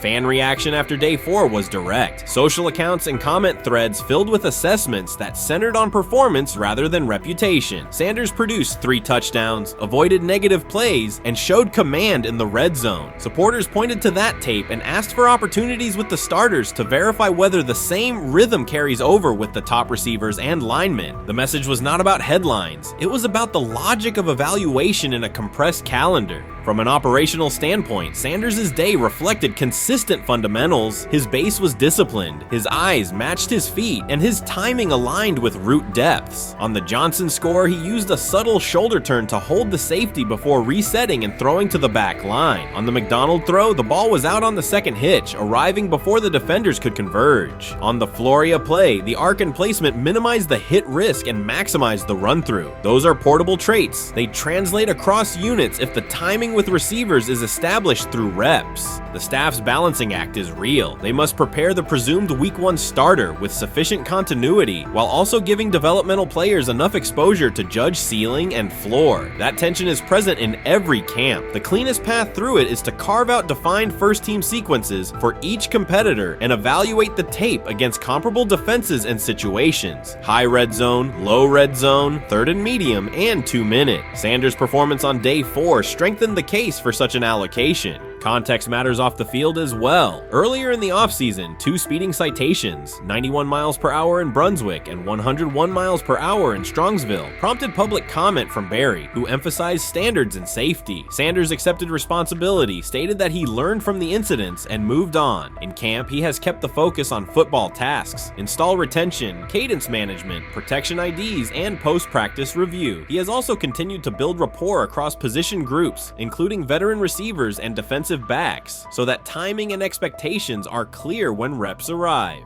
None of this diminishes the experience of the veterans in the room. Flacco has decades of film, Pickett has multiple seasons of NFL starts, and Gabriel brings mobility and a defined collegiate profile. It does, however, underscore the purpose of camp, to align decisions with current performance. Sanders produced the most efficient scoring period of the day. The next logical step is to see that operation with the starting unit, document the results, and compare them to the other candidates under the same conditions. The preseason opener will compress timelines further. Install packages expand, and coaches begin to narrow personnel groupings. If the objective is to identify the quarterback who can operate the offense most cleanly on Sundays, then structured exposure now will give the staff better information later. A small but deliberate set of first-team snaps for Sanders, scripted early downs, a third down sequence, and a red zone series would provide data without disrupting broader preparation. Until that occurs, Sanders can only continue to control process and execution. Day 4 showed what that looks like when opportunities align. Efficient reads, disciplined mechanics, and finishes in the end zone. He did not seek attention for the sequence. He put it on tape. If the evaluation remains consistent with the stated competition, comparable snaps should follow. If they do, the staff will have a clear, side-by-side measure. If they do not, the question from observers will remain the same. What more needs to be seen to justify the look? For now, the record from day 4 is clear. 8 completions on 11 attempts, 3 touchdowns, no turnovers, red zone precision, consistent control at the line and in the pocket. Those are tangible outputs. They merit a defined opportunity with the starters as the team moves toward preseason and the decision that follows. Whether or not that opportunity arrives immediately, Sanders has shown the preparation and execution necessary to be evaluated on equal footing. The next step is a matter of allocation, not speculation. We've got news. Got news. About my Cleveland Browns. We've got an oblique problem. Obliques are big deals, especially when it's your quarterback. Now, he might be 4th on the depth chart, but he was number 1 in the preseason game last week, and he did a great job. 138 yards, 2 touchdowns. Shedeur Sanders has an oblique injury. That is not good. I do not like this. I hate this because I want to see more reps for Shedeur Sanders. Shedeur Sanders, a projected breakout this season, has been sidelined unexpectedly. The Browns coaching staff confirmed an oblique injury significant enough to keep him out of all activity. No reps, no drills, no warm-ups. Concerns are rising about how this may affect his momentum and force adjustments to the team's plan. The focus now is his recovery timeline, the impact on his development, and the next steps for the quarterback depth chart. Browns rookie quarterback Shedeur Sanders injured his oblique during practice today, putting his status in doubt for Saturday's preseason game against the Eagles. He's the latest quarterback on Cleveland's roster who has dealt with a health issue, joining fellow rookie Dillon Gabriel and Kenny Pickett. Sanders, who is trying to fight his way up the Browns' depth chart, started the preseason opener last week and threw to practice. So how concerning is this for Shedeur as he is trying to, again, make his way up the depth chart, be QB2, potentially QB1 in the future? Dillon Gabriel taking Shedeur Sanders' QB1 spot after Sanders Sanders suffers an oblique injury is more than a roster change. It signals the staff is choosing urgency over efficiency. You do not replace a quarterback operating near a 70% completion rate with one coming off a 32% outing unless the decision is driven by desperation or poor evaluation. That is not strategy, it is avoidable loss of production. The impact on accuracy, timing, and drive sustainability is clear, and the difference is apparent to anyone watching. Well, here's what we know. I mean, after practice, Kevin Stefanski, the head coach of the Cleveland Browns, was not available to the media, but I did talk to him on the field as the players were coming off, and he told me that Shedeur Sanders complained of oblique soreness during the warm-ups this morning. Shedeur Sanders' absence isn't just a gap in the lineup, it's a setback for the entire offense. He thrives under pressure and makes throws others won't attempt. When he's healthy, every pass has intent, every drive has rhythm, and opposing defenses know they're in for a long day. Replace him with Dillon Gabriel and the defense senses an opening. Corners press tighter, safeties cheat down, and linebackers blitz more aggressively because they don't expect the same timing, velocity, or accuracy. Yes. I mean, yeah, I'm a fan. I'm not even going to try to hide it. Rich, you guys are fans. Like, you guys talk about the Cleveland Browns quite a bit. Yeah, it's almost annoying to me. It aggravates people. Like, people don't like the fact that Rich talks a lot about They must love I'm here. But it's like, you have a friend, and that friend's child is following in the family's footsteps. You want them to do well. I don't know why people have such an issue. I know Rich is supposed to be impartial, but it's kind of hard when you have that type of tie to it. But yeah, I'm rooting for Shedeur, man. And Dillon Gabriel's 32% completion rate isn't just poor, it's untenable at this level. A number that low needs no context. It means 2 misses for every completion. Weather, opponent, and play calls are secondary when efficiency is that limited. That output does not sustain drives or keep the full playbook viable, yet he is starting while Shedeur Sanders is sidelined. The contrast is clear. Sanders brings accuracy, timing, and command. Gabriel's recent performance reflects inconsistency and missed opportunities. Choosing Gabriel under these circumstances reduces offensive reliability and invites defensive pressure. It is a decision that sacrifices efficiency and field position. So it'll be interesting to see what happens with Dillon Gabriel, but to the Shedeur Sanders point, it is unfortunate because I thought he was gaining some momentum. I know the practice that they had before they left for Philly, Daniel Oyefusi reported that he actually took the most reps of all of the quarterbacks. And that was the first time that had happened. It was the first time that he had went ahead of Dillon Gabriel, practicing with the twos, etc. So, like, coming off that stout performance against the Carolina Panthers, he was gaining momentum. If this were a clean evaluation, there would be no debate. Shedeur Sanders is the clear choice. He's accurate, composed, and consistent with a track record of high-level production. Dillon Gabriel remains a question mark, and not the kind that stresses defense. He's the kind that makes coaches consider leaning on the run to limit risk and protect field position. The reality is that injuries create openings for players who haven't earned them. Gabriel has stepped into QB1 while Sanders is out, but that reflects circumstance, not superiority. We don't know the severity of this oblique injury and whether it will even keep him out of Saturday's game against the Eagles. As for moving up the depth chart, I'm the Browns preseason sideline reporter. I was there Friday night when he burst onto the stage and set the NFL world buzzing. And yes, his demeanor was tremendous. His poise was tremendous.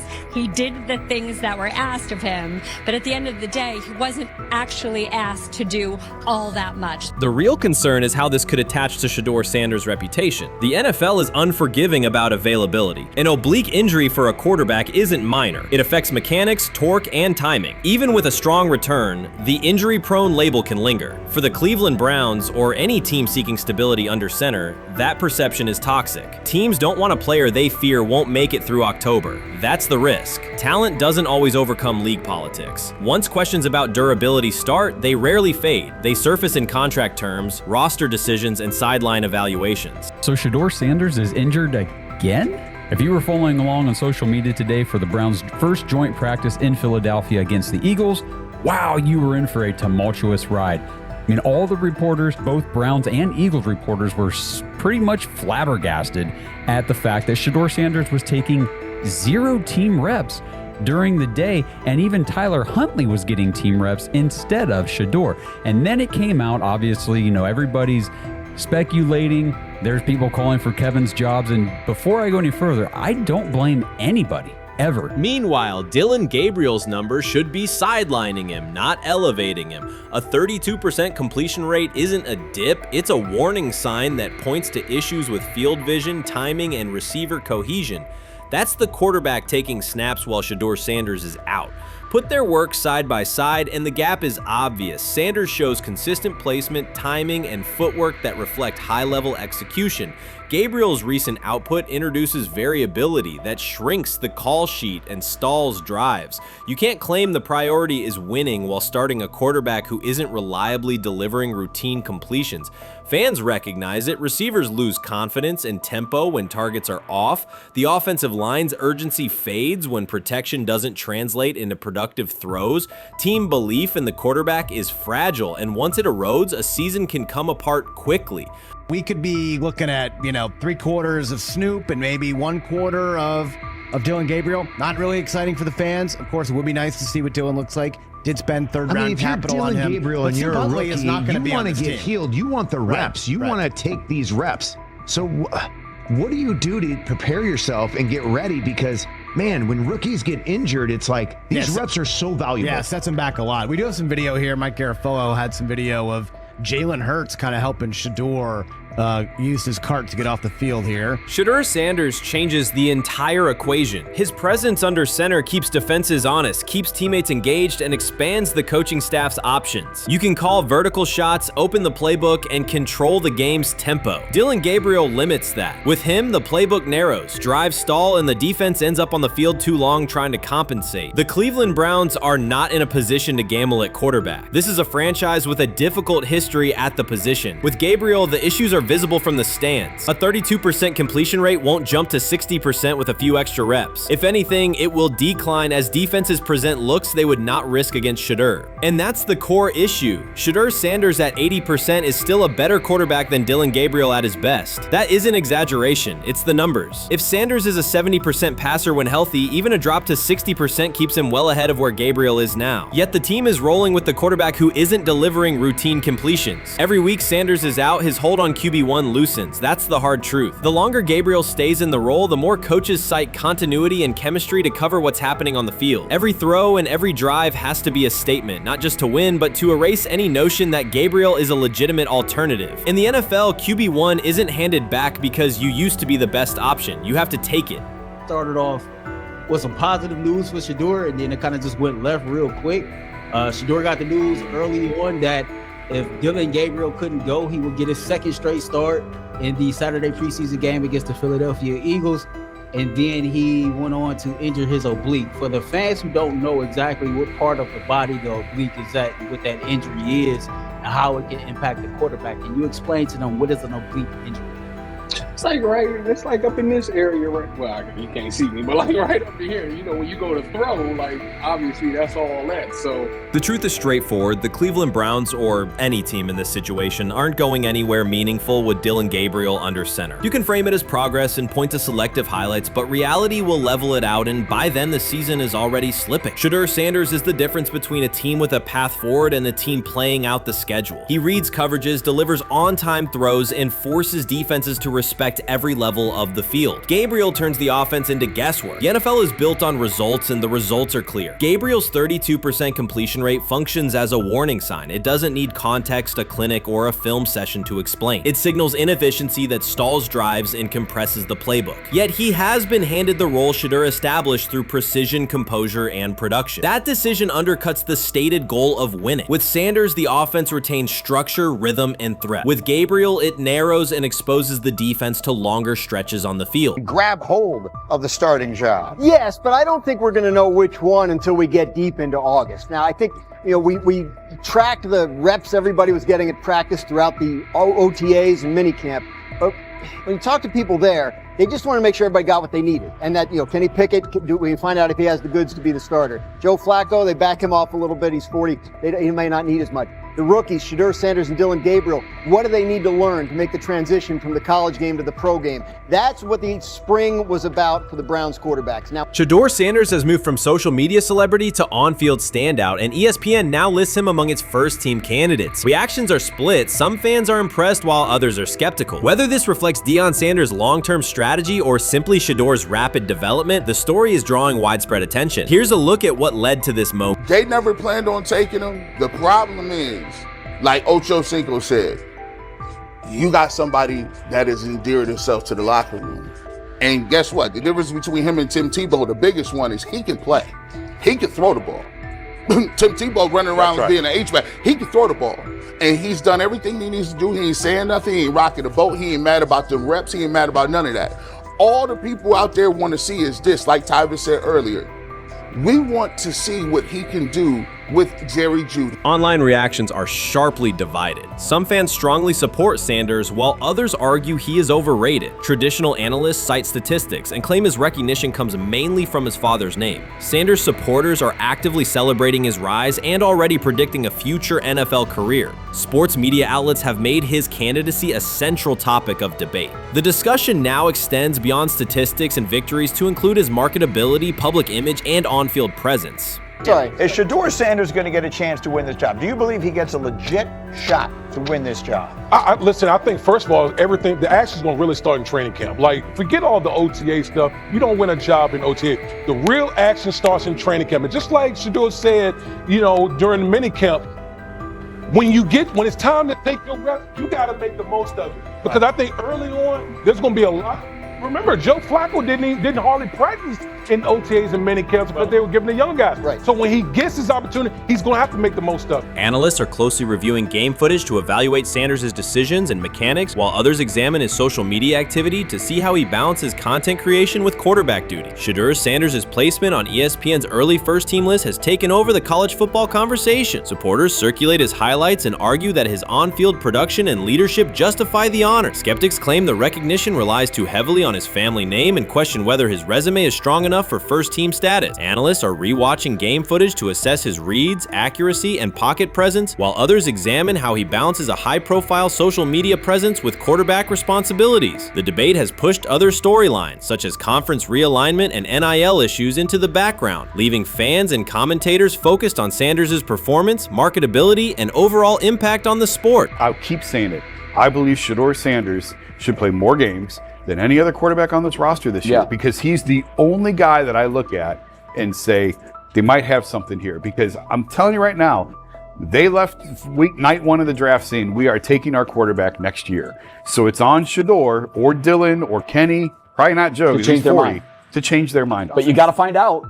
You gotta find out. Opinions differ on whether Sanders is benefiting from his family name or simply showing real progress, but the attention is undeniable. Social media is flooded with edited images elevating him to legendary status. Critics argue the first-team nod is driven by hype and marketability, while supporters point to his flashes of strong arm talent, field vision, and decision-making. Regardless of motive, the announcement has dominated the football news cycle and intensified debate over how much of his rise is performance-based versus media-driven.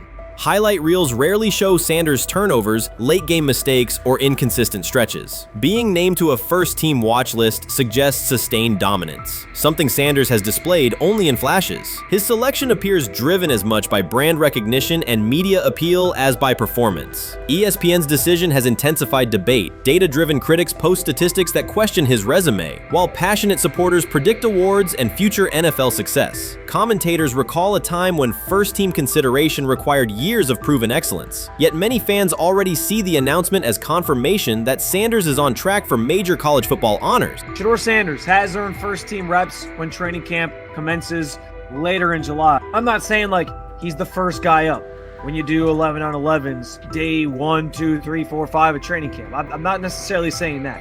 But he's the one quarterback that we didn't get a chance to see take reps with the ones. But I think Shedeur has a chance to make this conversation interesting if he gets those reps with the ones and he has the same success that he did with the 2s, the 3s, and the 4s.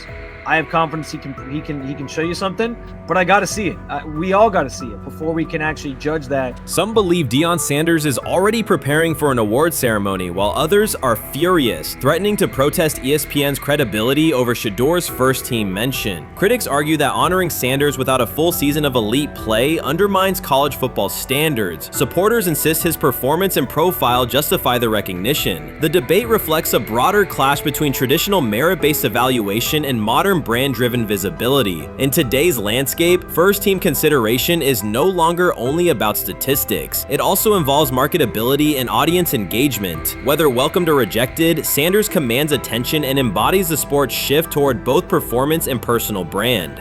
They say training camp decides depth charts, but Shedeur Sanders began fighting for his job long before he will step inside the Browns facility. While most first-year players squeezed in one last vacation, he slipped onto a private field in Texas, strapped on Cleveland's helmet and shoulder pads, pulled a fresh number 2 jersey over his chest, and started rifling timing routes as if it were the opening drive of week 1. No cameras, no hype track, no product placement, just sweat, cadence, and ball placement. A rookie does not rehearse in full game gear unless he already envisions himself commanding the huddle. Plenty of observers shrug that clip off. They insist the 5th rounder, quote, isn't ready, cling to depth chart conventions, or whisper that the name across his shoulders did most of the talking on draft day. Maybe it is the Deion connection, maybe it is a preference for prospects who blend quietly into the background, or maybe the league's gatekeepers fear the possibility that the kid is better than the quarterbacks they have spent months promoting. Whatever the motive, the countdown has started, and video rarely lies. Shedeur Sanders is not preparing to arrive. He is preparing to lead. Footage of a 22-year-old quarterback running live reps in July should dominate highlight loops, but it barely registers on national outlets. Why? It ruins the tidy narrative. The easy storyline paints Shedeur as a pampered legacy prospect banking on his father's fame. Yet the tape shows something different. A rookie drenched in afternoon heat, drilling footwork, calling protections, and imagining cover 2 rotation before the first official meeting ever takes place. Elite mental prep looks boring on social feeds. It looks devastating when the season starts. Walk into Cleveland's quarterback room and you step into politics, not simply competition.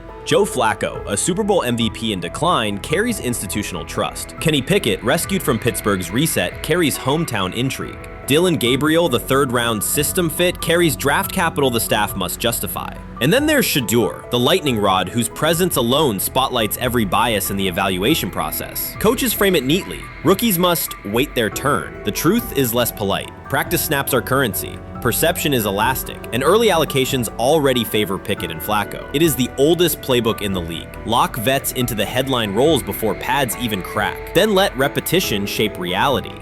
Sanders refuses to cooperate. He is not a 4th-string camp arm. He has engineered game-winning drives under national scrutiny, operated against live blitz looks most prospects never face, and more than any quarterback in the room, documented his own off-season obsession. No social media rollout, no brand consultant, just pads, cleats, and an unlit practice field. If his last name were Smith, pundits would label him the sleeper of camp. Instead, politics trails every throw. Training camp rotations expose organizational intent. Beat writer Fred Greetham already reports that Pickett and Flacco will open with first-team reps when veterans report July 23rd. Gabriel grabs the developmental snaps, leaving Sanders the leftovers. That isn't performance-based, it's narrative-safe. Gabriel doesn't threaten hierarchy, Sanders bends gravity. Watch the details. Does Shedeur steal 11-on-11 snaps with the 2s? Does he run red zone installs or 2-minute drills? If he does, coaches are admitting he is forcing his way in. If he doesn't, they are postponing the inevitable. Either way, the private field reps have sharpened his timing and condensed his release. He is not hoping for an opportunity, he is prepared to seize one the instant it appears. Cleveland's joint practices amplify that tension. First come live periods against the Panthers, then sessions with the champion Eagles. Those reps belong to the starters, so Flacco and Pickett will absorb most of Carolina's disguised pressure and Philadelphia's exotic fronts. Sanders' proving ground will be the preseason opener on August 8th. Under the stadium lights, he will get entire series, real reads, pockets collapsing for real. If his command mirrors the footage from Texas, coaches will have to answer why he never saw earlier work.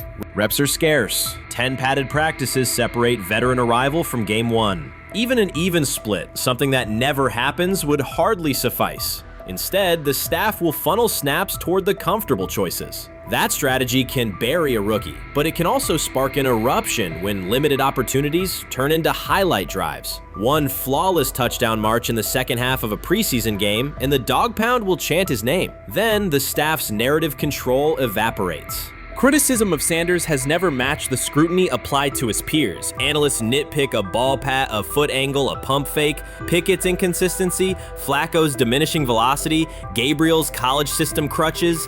Discuss politely, if at all. With Shedeur, the critiques arrive as coded doubts. Does he rely on the family brand?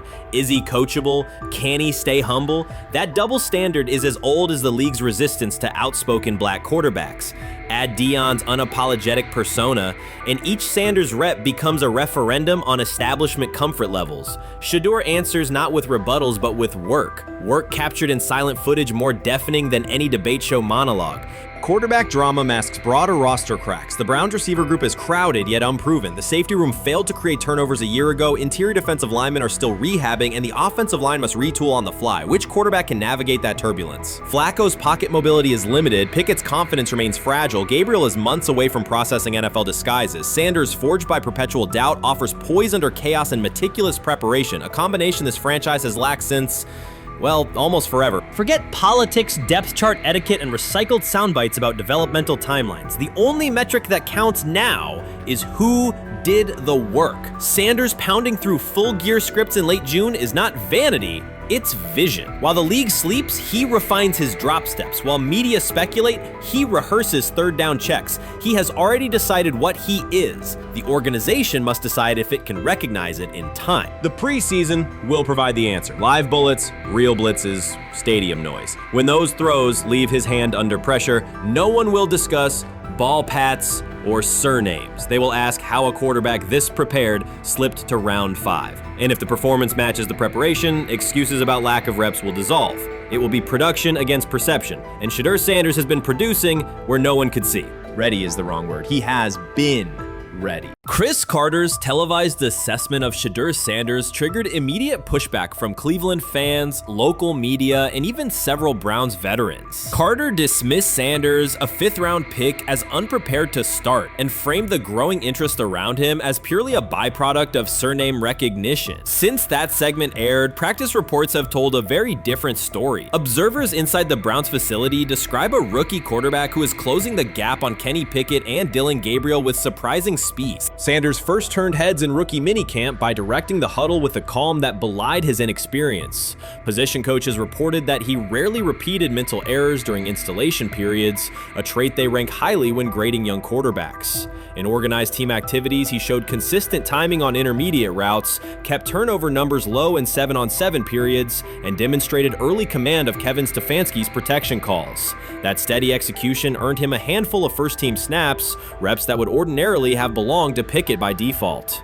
By mandatory minicamp, the rotation had shifted again. Practice notes from beat reporters detail the rise in Sanders' workload each day. Red zone series against the starting defense, 2-minute drills, and full field scrimmage possessions in which he checked out of called plays when fronts dictated it. Mary Kay Cabot, initially skeptical Sanders would challenge for game day snaps in 2025, wrote after consecutive sessions in mid-June that his footwork, release speed, and pocket management had, quote, meaningfully tightened since rookie camp. Her tone marked a clear departure from early spring projections that labeled Sanders a long-term developmental project. The broader quarterback context in Cleveland magnifies that progress. Deshaun Watson's availability and form remain uncertain after 2 injury-interrupted seasons, while Pickett's transition from Pittsburgh has been uneven. Dillon Gabriel's arm strength is evident, but coaches continue to stress hesitation in his full-field reads. Against that backdrop, Sanders' quick decision-making and mechanical efficiency have begun to look less like a pleasant surprise and more like the roster's most reliable short-term plan. Inside the locker room, acceptance has followed performance. Wide receivers cite Sanders' ball placement on outbreaking routes, noting that the ball routinely arrives on the upfield shoulder, a small but essential detail that allows for yards after the catch. Offensive linemen appreciate his pocket awareness. Joel Bitonio remarked privately that Sanders slides up instead of bailing when edge pressure flashes. Defensive backs say his eye discipline forces them to hold coverage longer than they expected against a rookie. Such cross-positional respect develops only when day-to-day tape shows tangible improvement. The reaction to Carter's critique highlights a recurring double standard applied to young black quarterbacks. Traits celebrated as swagger or confidence in other players were labeled arrogance when associated with Sanders, yet the quarterback himself has not responded publicly. There have been no subtle social media jabs, no mention of critics in interviews, only repeated references to competing for every rep and learning from veterans. That measured approach, combined with hard evidence from practice, has softened earlier doubts among coaches who prioritize demeanor as much as arm talent. Within the coaching staff, the discussion now centers on readiness thresholds. Stefanski's scheme relies heavily on quick rhythm throws, defined reads, and disciplined pocket movement. Those requirements align with Sanders' strengths: a compact release, willingness to target the middle of the field, and instinctive timing on RPO concepts carried over from his college tape. Staffers reviewing cut-ups from joint practices note that his internal clock already approximates NFL speed, a metric they did not expect to see until mid-season at best. If that trajectory continues through preseason games, the Browns face a consequential decision. Starting a 5th-round rookie 6 weeks after training camp opens would unsettle salary cap assumptions, depth chart politics, and external perceptions of organizational stability. Yet the internal mandate remains clear: the most prepared quarterback will play. That standard places Sanders in genuine contention because every practice metric used to grade readiness, turnover ratio, red zone efficiency, third down conversion rate has trended in his favor since early June. The organizational stakes are considerable. Cleveland has cycled through starting quarterbacks at a startling pace over the past decade, shifting from first-round investments like Baker Mayfield to high-cost gambles such as Watson, each move packaged as the long-awaited solution. A rookie chosen outside the first 100 picks ascending to the top of the depth chart would challenge long-held league assumptions about draft pedigree and opportunity. It would also validate the evaluation philosophy that prioritized Sanders' intangibles: processing speed, leadership presence, over conventional arm strength thresholds that pushed him down the draft board. Carter's televised remarks now sit awkwardly alongside daily updates from Berea. His critique relied on pre-draft labels and the presumption that a late-round passer with a famous father would need a redshirt year. Practice film contradicts that stance. Sanders checks protections at the line, manipulates safeties with shoulder fakes, and has reduced turnover-worthy throws in full-speed sessions to single digits. Statistics normally cited for veteran backups, not rookies. The longer that evidence accumulates, the more Carter's comments appear rooted in legacy bias rather than objective performance review. None of this guarantees Sanders will open the season under center. Preseason defenses test quarterbacks in ways practice cannot. Defensive coordinators will disguise pressure and boundary rotation to force late decisions. Sanders must show he can adjust protections and exploit mismatches without the benefit of a controlled environment. Yet within the Browns facility, the conversation has shifted from if he will be ready to when. Quiet confidence from Amari Cooper and other veterans suggests they believe Sanders can steady an offense searching for consistency more than highlight reel heroics. Sanders' rise also affects long-term roster calculus. If he earns the job and performs competently, Cleveland gains starter-level production on a cost-controlled rookie contract, freeing cap space allocated to other positions. That scenario could reshape roster-building strategy in a division featuring Joe Burrow and Lamar Jackson, quarterbacks whose contracts consume significant percentages of team payroll. A capable, low-cost starter would allow the Browns to reinforce their offensive line and secondary while retaining core veterans, a competitive advantage few teams enjoy. For now, the focal point remains daily improvement. Sanders continues to arrive before sunrise, reviewing the previous day's install with the quarterback coach, then staying after practice to throw on-air routes with receivers low on the depth chart. Coaches track those habits closely because consistent routine underpins performance when adversity strikes in live games. Each incremental gain strengthens the argument that readiness depends on preparation and aptitude, not draft slot. Carter's segment reminded the league how quickly assessments can become outdated when they lean on perception over evidence. Sanders' steady climb up the depth chart underscores the counterpoint. In the NFL, tape is the final arbiter. Should Sanders translate practice efficiency to preseason success, the Browns may discover that the solution to their long-standing quarterback riddle arrived quietly in the 5th round, carrying little more than confidence and a willingness to work. While much of the NFL community attended the ESPYs in Los Angeles, Shedeur Sanders spent the day in Cleveland with families recovering from a residential explosion. He did not seek cameras or a red carpet appearance. He chose to be present in a neighborhood working through loss. Weeks earlier, an explosion at the Rainbow Terrace Apartments in the Garden Valley neighborhood displaced more than 100 residents. Local officials reported that 42 families were left without housing. A father suffered burns over most of his body and remained in a coma. His 2 young young children were hospitalized in critical condition. The damage extended beyond structures. Families lost possessions, stability, and routine. Cleveland City Council member Richard A. Starr described the moment as a family fighting for its future. Outside of local reporting, national attention was limited. Sanders decided to go to the site, meet residents, and help organize a day focused on relief and connection.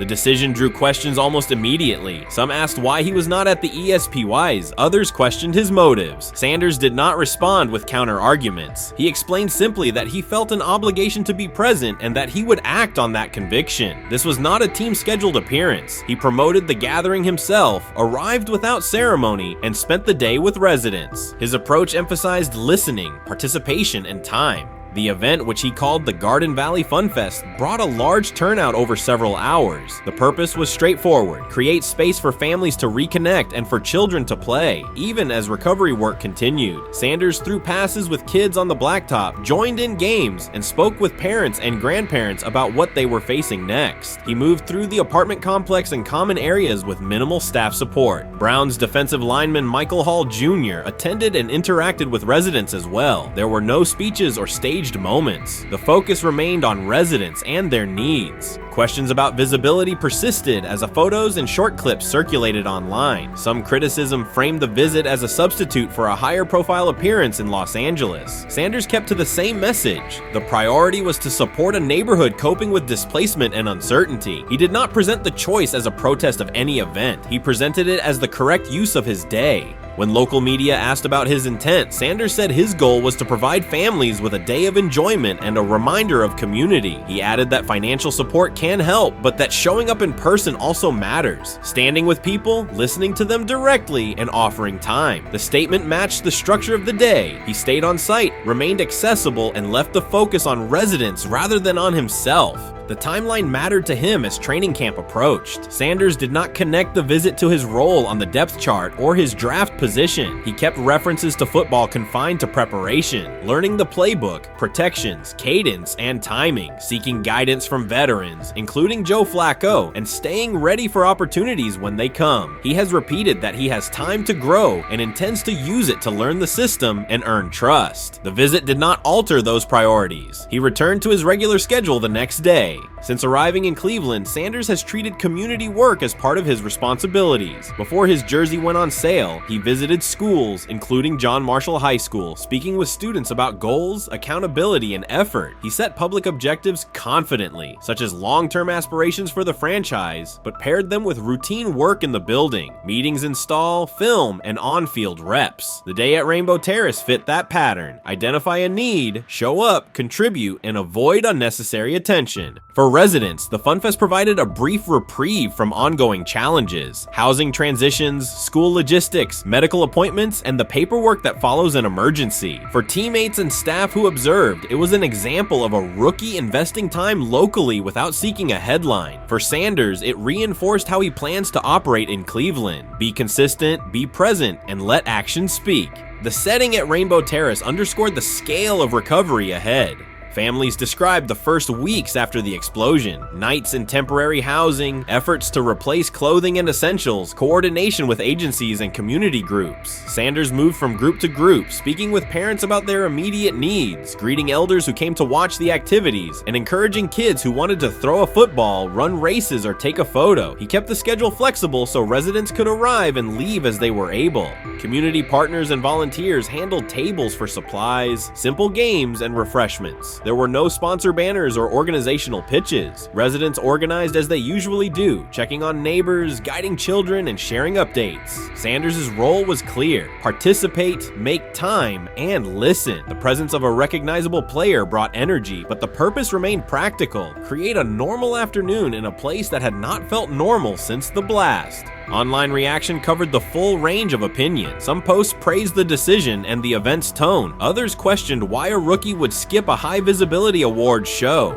Sanders did not try to manage that conversation. He maintained the same explanation. He chose to spend the day where he believed he could be useful, and then he returned to his football schedule. The approach was consistent with how he addresses other topics: answer directly and move on to the next task. The same measured approach appears in his preparation for camp. Sanders has not asked for public guarantees about reps. He has focused on install recall, cadence, and protection IDs, route timing, and situational work. He has sought input from veterans, thanked teammates who have provided guidance, and spent time with receivers and linemen to align on communication.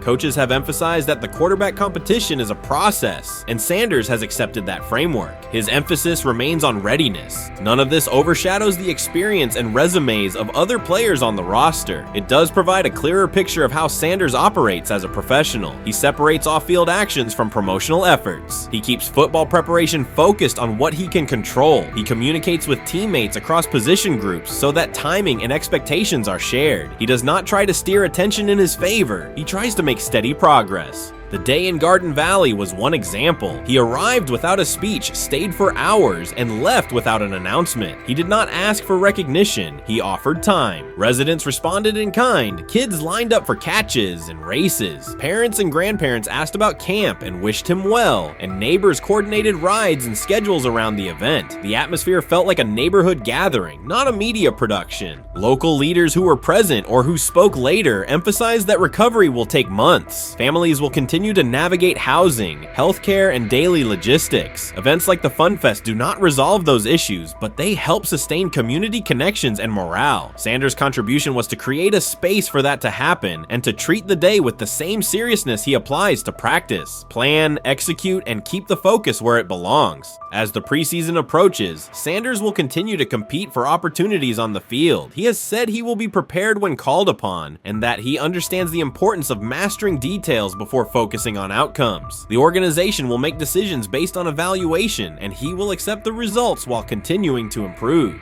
The off-field choices will remain consistent, identify needs in the city where he lives, and contribute in direct, practical ways. The core elements are simple. A neighborhood suffered a significant loss. Residents faced immediate and ongoing challenges. A rookie quarterback chose to spend a day there, without a press conference, without a schedule of talking points, and participate in a community-led event designed to give families a break and remind children that play still has a place. He provided presence, not a headline. He listened more than he spoke. He returned to work the next day. In a league and media environment that often prioritize visibility, Sanders made a different choice. He kept attention on people, not optics. He placed value on time spent in person rather than on appearances. He continued to build trust in the locker room and in the city through steady conduct rather than declarations. That approach, measured, direct, and consistent, will shape how he is viewed in Cleveland as much as any public statement could. The outcome of his football career will be decided on the field by installations learned, reads made, throws delivered, and games played. The outcome of his role in the community will be measured by smaller, quieter moments. Afternoons like the Fun Fest, school visits, and unannounced stops where listening matters more than being seen. For Cleveland residents at Rainbow Terrace, the takeaway from that day was straightforward. Someone who represents their team showed up, stayed, and participated without fanfare. For Sanders, it was the same. Do the work in front of you, whether that is a practice period or a neighborhood event, and keep the focus on the people who are affected most. The 2025 NFL Draft was expected to be Shedeur Sanders' moment. Many projected him as a top 10 talent and a headline quarterback in one of the most discussed college football storylines in years. Instead of walking across the stage on the first night, he waited through 3 days without a call. There was no celebration, only silence. When the phone finally rang at pick no. 144 in the 5th round, it was the Cleveland Browns. With that selection, the financial outlook changed dramatically. The Sanders family believes this was not a typical draft slide, but the result of coordinated action. They are pursuing a $100 million lawsuit alleging collusion across parts of the league. In the months before the draft, Sanders was consistently discussed among the top quarterbacks in the class. Television and digital analysts praised his poise, accuracy, leadership, and command. Scouts highlighted a 74.1% completion rate, record-setting stretches at Colorado, and his rise from an HBCU star to a national figure. Consensus expectations placed him in the first round or early second. Draft night unfolded differently. As picks accumulated, there was little indication that his name would be called. The atmosphere at his private gathering shifted from anticipation to doubt. When the Browns selected him late on day 3, projections for his first contract dropped from an estimated range in the mid-$30 million to approximately $4.6 million, with corresponding reductions in likely endorsements and long-term positioning. According to Deion Sanders and others close to the family, this was not about performance, injury, or conduct. They argue it was coordinated. Attorneys were contacted immediately. The allegation is straightforward. Sanders' value was suppressed intentionally. The family's position is that this was a calculated decision within parts of the league, not an isolated set of evaluations. The legal claims focus on communications that, if authenticated, could be significant: internal emails, text messages, and owner-to-owner conversations. The family's representatives contend that these materials show a deliberate effort to avoid drafting Sanders in early rounds based on perceived image concerns rather than football merit. One message reportedly under review framed the decision in branding terms. Drafting Shedeur would mean inheriting the Prime brand. The complaint asserts that this view led some teams to discourage others from selecting him unless necessary, not for film-based reasons, but to avoid perceived attention and external pressure tied to his family's profile.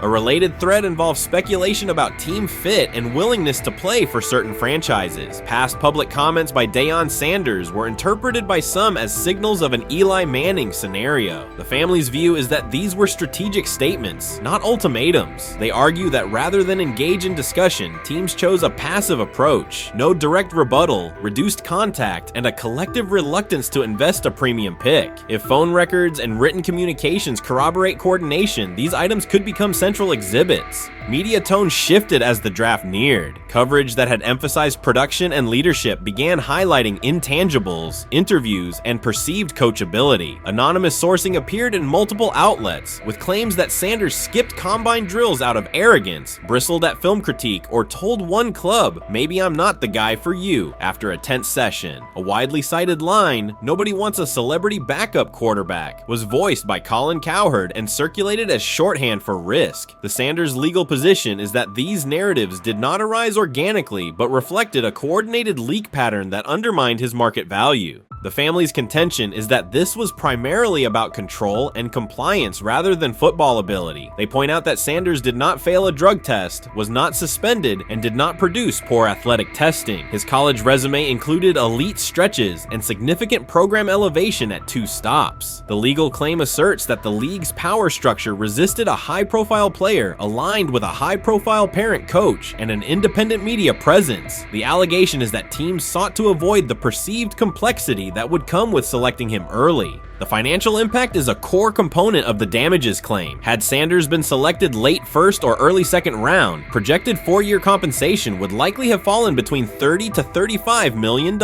with immediate access to higher tier endorsement opportunities and the brand leverage that accompanies a franchise quarterback designation. As a 5th-round pick, the initial contract value is a fraction of that total, and associated off-field opportunities are typically narrower. The suit reportedly seeks not only lost salary, but also the broader economic value linked to draft position, sponsorships, licensing, and the visibility that accelerates an early career trajectory. The filing's scope, as described by sources close to the family, extends beyond the league office. It may involve media outlets, scouting firms, and specific executives if discovery shows coordination or materially false statements that affected value. The argument is that the draft slide harmed not only Shedeur, but also the broader Sanders brand, affecting perceptions of Deion Sanders as a recruiter, coach, and public figure. The family's view is that narrative construction around brand risk and celebrity backup produced a measurable economic and reputational loss. If a court authorizes discovery, the process would likely compel emails, internal draft notes, and message archives from teams and third-party intermediaries. Subpoenas could be served on media organizations for sourcing records related to anonymous quotes. That level of transparency would be unusual and could reveal how information flows during pre-draft periods. The legal theory moves beyond a single player's evaluation to the draft's integrity, whether owners or executives acted in concert to reduce a prospect's value for reasons unrelated to football performance.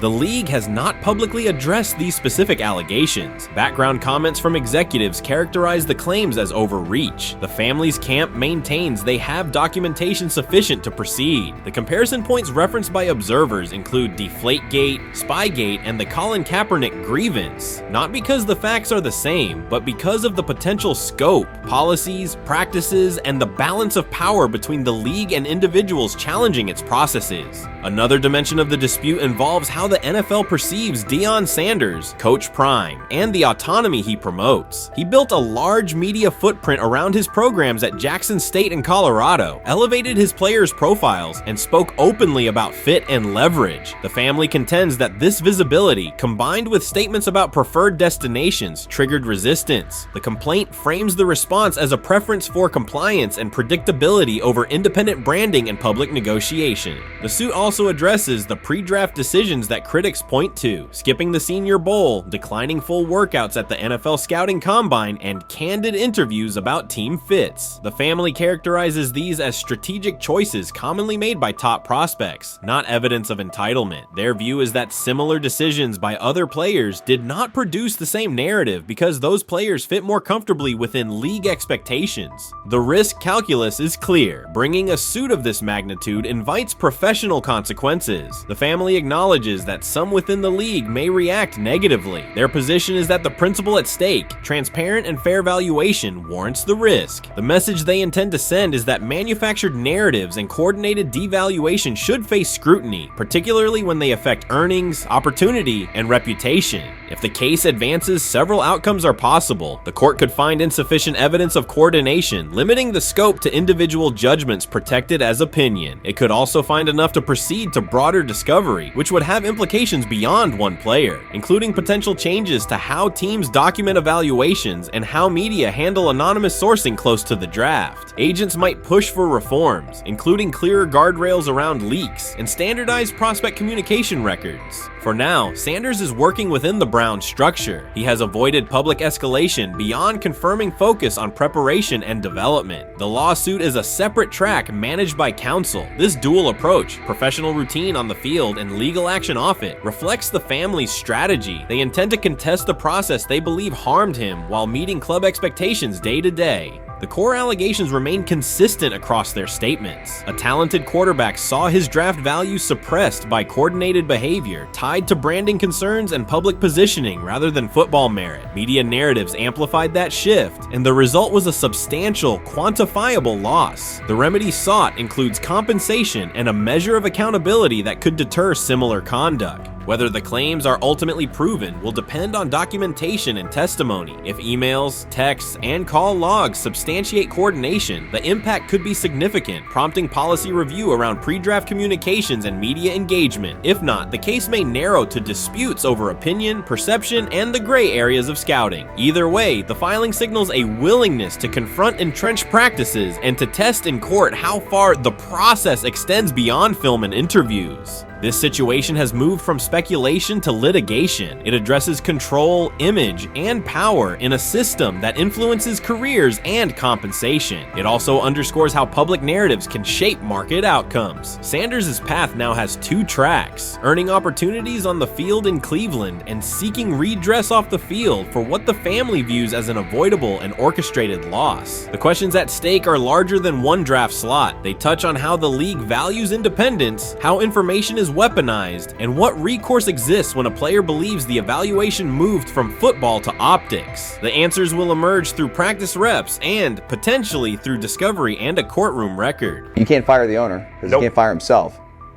Yeah, someone's head's going to roll, unfortunately, in this situation, and it's probably Stefanski and Barry. I saw on The Athletic. I don't think that's fair, by the way. Stefanski, that part.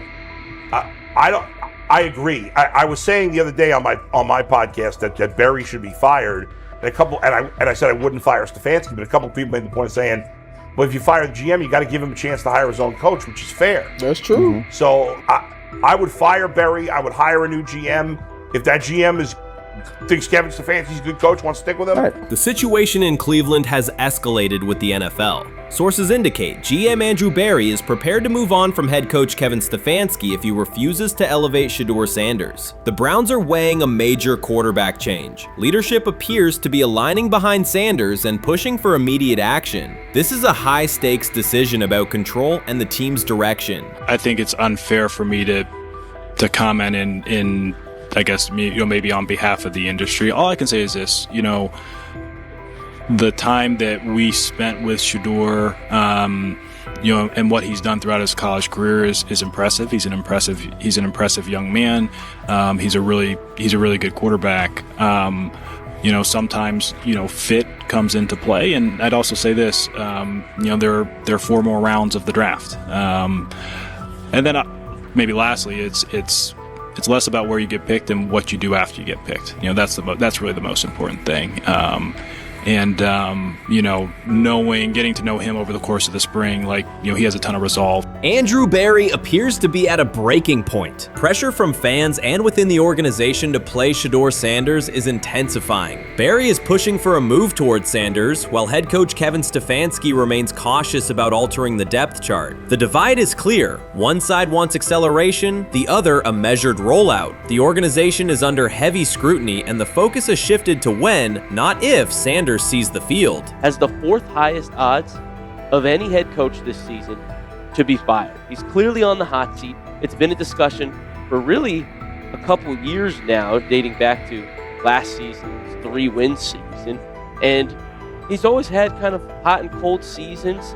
And now the sports books are saying he's 4th on the list. Number 1 is Mike McDaniel of the Miami Dolphins, Brian Dable of the Giants at 2, Shane Steichen at 3, and there is Kevin Stefanski plus 650 to be fired. This has moved beyond tension to outright stubbornness. Rather than elevating Shedeur Sanders, the staff has chosen Dillon Gabriel. The current depth chart looks less like a forward plan and more like resistance to change. Fans have been clear about who they expect to see, yet the organization keeps delaying. Every week without a real evaluation of Sanders slows development and blurs accountability. Cleveland is choosing a conservative approach when a decisive decision is needed, sending a message of uncertainty to both the locker room and the city. Now being the 3rd-string quarterback for the Cleveland Browns, was that so much was made out of unbelievable. He actually made the team as the 3rd-string quarterback. Like that was a big deal. Like that was somewhat of a surprise to a lot of people. He should have been the first pick in the draft. Kevin Stefanski appears to be doubling down to validate his approach. Despite sustained demand from Browns fans to see Shedeur Sanders reflected in chants, merchandise, and constant discussion, he continues to keep Dillon Gabriel in front on the depth chart. The decision functions as an assertion of control rather than a response to momentum. Even with clear signals from the fan base, Stefanski is staying with Gabriel and delaying a full evaluation of Sanders. It is a deliberate choice to maintain his plan and pacing, not to accelerate change. Cleveland is prioritizing continuity over recalibration, keeping any transition to Sanders on hold. But yeah, the Browns are in a tough spot. They have wasted. You traded a ton of high draft capital to get Deshaun Watson. You've gotten nothing out of Deshaun Watson and missed an opportunity. Who knows who they would have drafted? Now, maybe they would have screwed up those picks and the Browns would still be in bad shape. Andrew Berry is likely frustrated watching Dillon Gabriel default to conservative throws while the offense stalls. From a football perspective, this appears to be the hill Kevin Stefanski is choosing to stand on. Keeping Gabriel ahead of Shedeur Sanders has limited the unit's explosiveness and prevented a full evaluation of a higher ceiling option. Drives end quickly, field position flips, and momentum is lost while Sanders remains on the sideline. Fan patience is wearing thin. Each ineffective series intensifies criticism and shifts scrutiny toward the coaching staff's criteria for the depth chart. With every additional snap for Gabriel, the decision reads less like an open competition and more like rigid adherence to a plan that isn't producing results. The optics are clear. A dynamic quarterback sits while a cautious approach keeps the offense in neutral. If this continues, accountability questions will grow inside and outside the building. What performance benchmarks keep Gabriel ahead of Sanders? When will Sanders receive first-team reps in live situations to allow a fair comparison? The front office must decide whether to preserve continuity or pivot toward a timely assessment of Sanders. The longer the current approach stays in place, the more it signals stubbornness rather than adaptation, and the more pressure mounts to realign the plan with on-field output. I honestly see it happening if the Browns lose a bunch of games. If they get 5 wins or less, I see the report coming out now that Stefanski will be fired. I don't want it to happen. I want the Browns to be good, win a bunch of games. I think that they're going to be a team that is slept on and can at least get 7 wins, which is why if they don't, I see Stefanski getting all the blame for that, and there'll be a new coach in Cleveland. Because their players, to me, are there once again. We've talked about the incredible rookie class. The approach in Cleveland lacks consistency. One week, Andrew Berry signals he wants Shedeur Sanders on the field. The next, Dillon Gabriel gets the reps and the plan stays conservative. Through it all, Kevin Stefanski shows limited urgency despite pressure on his job security. Fans are asking for an offense that can push the ball, change field position, and produce points. Instead, the unit leans on short throws and cautious sequencing. Gabriel's play keeps the ceiling low and momentum static, while a full evaluation of Sanders is postponed. The result is growing frustration and a clear disconnect between the front office, coaching staff, and expectations in the stadium. The NFL tried to teach him and his father a lesson. You don't act like that. You don't talk like that before a draft. We'll show you how our game is played. We will watch you plummet all the way. I think he would have gone undrafted except for that owner in Cleveland. And he is the key to everything because he is something of an against-the-grain maverick owner. He's kind of a wannabe Jerry. Fan speculation is growing. Some believe Kevin Stefanski lacks confidence in Shedeur Sanders. Others think he's prioritizing Dillon Gabriel for reasons unrelated to performance. A more extreme view claims Stefanski is manipulating outcomes to secure a buyout. Whatever the motive, the risk is clear. This approach is straining his relationship with GM Andrew Berry and alienating the fan base. Pressure is rising, Berry's patience is running out, and supporters have shifted from requests to demands. If the current plan continues, calls for a change in quarterback and accountability will intensify. Honestly, guys notice it more when you're out winning games, right? If Cleveland starts off in a bad start, they're not doing well, and all of a sudden Shedeur or Dillon Gabriel are doing well in 7-on-7, they're throwing dimes, and practice drills, the number one defense can't stop them. People take notice of that, and the more that the players see it, they're gonna. Then the comments start happening over the lunch table. They start happening throughout the building, and that's when the pressure really will get severe. The Cleveland Browns were focused on resolving their quarterback situation until Jason Kelce made pointed comments that triggered a strong reaction from ownership. The response inside the organization was immediate and intense. What exactly did Kelce say that has the dog pound on edge and the front office under pressure? We've seen that miserable game by the Cleveland Browns. So they throw Joe Flacco in there, and I like Joe Flacco. He did good, but they gave him the resource of all the first-team guys. Then they throw Dillon Gabriel in there with first teams and second teams. So Dillon always is getting protected. The same thing again, they gave this scrub max protection on every play. Yeah, he completed some passes, but let's talk about his mistakes. He's still inconsistent with his throws, but he at least had max protection. The Cleveland Browns continue to be defined by inconsistency and avoidable setbacks. Even as fans hoped the organization had turned a corner, Jason Kelce, fresh off retirement, offered a direct critique that reignited doubts about the team's direction. His remarks implied the franchise's structure and decision-making remain unstable and recent progress may not hold. The takeaway for leadership is straightforward. Identify core issues, align on a coherent plan, and execute with discipline. For supporters, it's another sign that the problems run deeper than a single season. They throw Shedeur Sanders in there with the lowest cab drivers you couldn't even get on 5th Street. And I'm pissed off, bro, because the play calling was abysmal. Look, even if you don't like Shedeur didn't even get a chance to be trash. Even if you think Shedeur is garbage, he didn't even get a chance to be garbage. That's how awful the offensive line was. Kevin Stefanski still doesn't want to give Shedeur second strings and first strings reps. Why is that? Browns ownership's response shifted from measured to urgent. The pattern is familiar in Cleveland. The team once treated Johnny Manziel as a franchise solution, retained Hugh Jackson for a second year despite results, and invested heavily in Deshaun Watson through a costly trade and contract. These decisions reflect aggressive but poorly aligned planning. The outcome has been continued instability instead of sustained progress. That this was the guy that they wanted to start. He's seasoned, he's experienced, he still has a big-time arm, even at his age, and they open with the Cincinnati Bengals. They wanted that experienced guy. He was always going to be the guy. They were not going to start Dillon Gabriel or Shedeur Sanders in week 1. Kenny Pickett had a hamstring injury. It makes it easy to go with Joe Flacco. And the question isn't and wasn't going to be who's the starter in Cleveland. The question is, who's going to be the backup in Cleveland? Who's going to be the number 2 quarterback when they open the season against these Bengals? Fans still show up season after season, expecting improvement and bracing for setbacks. The usual pattern has been early optimism followed by a gradual collapse. But last season was different. For a sustained stretch, the Browns looked organized and competitive, resembling a functioning team. Couple days, 3 days until roster cutdowns, how do you feel about that? Do you feel like you belong here on this team?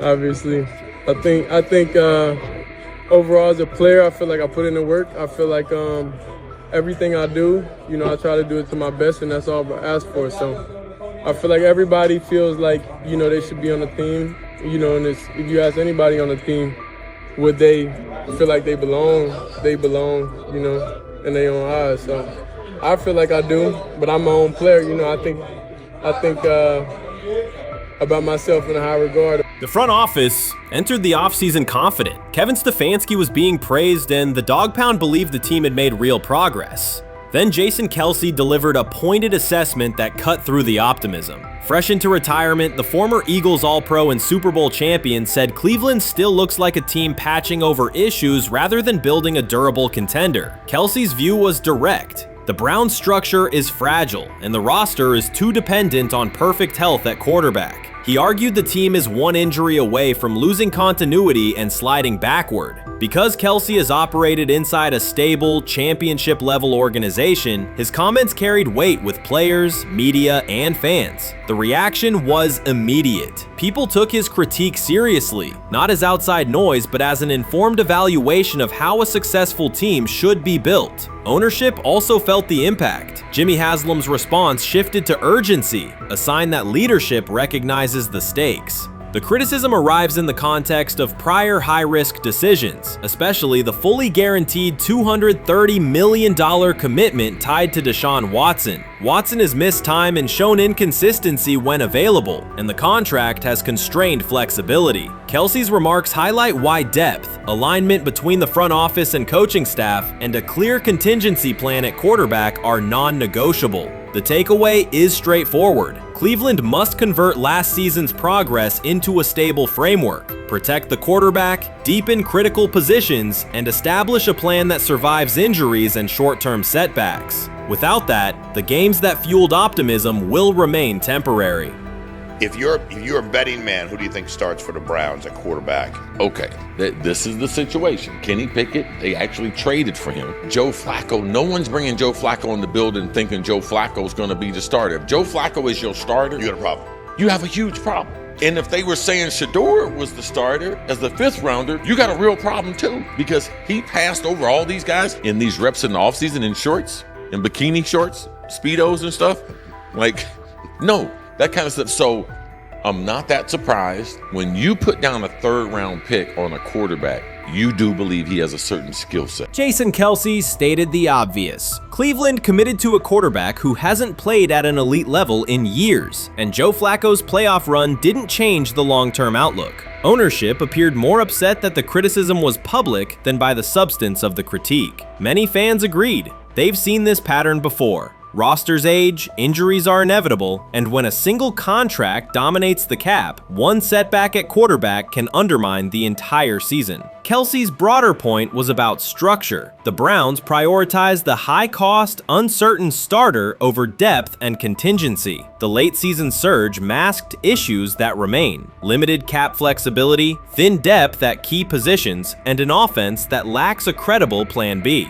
Fans recognize how quickly a strong defense can decline with injuries, and how an offense without redundancy stalls. The AFC North raises the stakes. Baltimore, with Lamar Jackson, sustains a top standard. Cincinnati, with Joe Burrow, returns to contention when healthy. Pittsburgh rarely slips below .500 under Mike Tomlin and wins with defense and consistency. In that environment, Cleveland can't rely on perfect health or peak form from one player. The path forward is clear. Diversify cap allocation, reinforce the offensive line and receiver depth, carry a legitimate backup plan at quarterback, and install a scheme that functions regardless of who is under center. Given what we saw yesterday with Shedeur Sanders, somebody on the Cleveland Browns is 100% getting fired, probably by the end of this year. The person who's probably going to end up getting fired is Kevin Stefanski, because I know that he didn't want Shedeur Sanders on the team. It was Andrew Berry who made that pick. You can't really go against your GM. Bad things happen in this situation. But Shedeur Sanders is not without fault for what we saw yesterday. This is the play that we saw yesterday that has the internet just exploding, where Shedeur Sanders took like a 24-yard sack.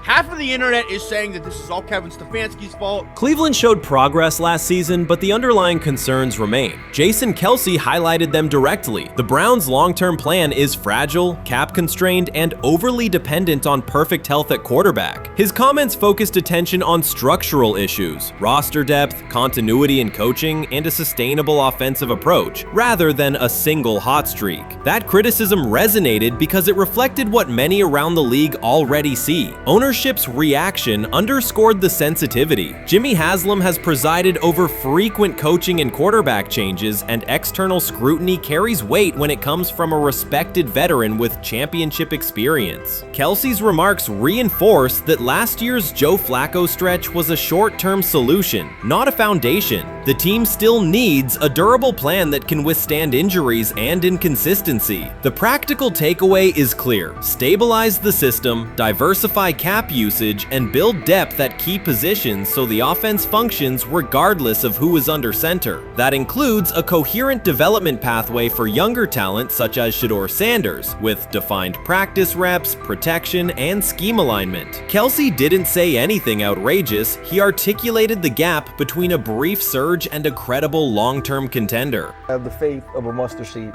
Right, because this is the greatest resurrection since Jesus the Christ. Right, like at some point, Joe Flacco was thinking about getting into TV. Yeah. Right, Joe Flacco didn't have a job, and then now you not only come back and start for the Cleveland Browns late in the 2023 season, but they came back around to you, and you're now the day one starter for a franchise that just 2 years ago was in the playoffs. The Browns' quarterback situation remains unsettled. Deshaun Watson was expected to be the long-term answer, but injuries and inconsistent play have prevented him from reaching an elite level. When the team turned to Joe Flacco after Watson's season deteriorated, Flacco immediately lifted the offense and produced results that highlighted the gap between expectations and reality. That a 39-year-old late addition could outperform a $230 million starter was not just a short-term surprise, it raised fundamental questions about roster construction and evaluation. Quarterback depth has been fragile, and the late-season surge masked broader structural problems. Jason Kelce's remarks made that clear. Cleveland is vulnerable if the starter is unavailable, cap flexibility is limited, and the offensive plan lacks a stable contingency. His critique drew attention to leadership and planning as much as on-field performance. Jimmy Haslam's strong reaction reflects the pressure on ownership. The organization has promoted a message of stability and progress, but Kelce's assessment suggested those gains are not yet durable. The path forward requires a realistic approach to the cap, a credible backup plan at quarterback, and a system that holds up regardless of personnel.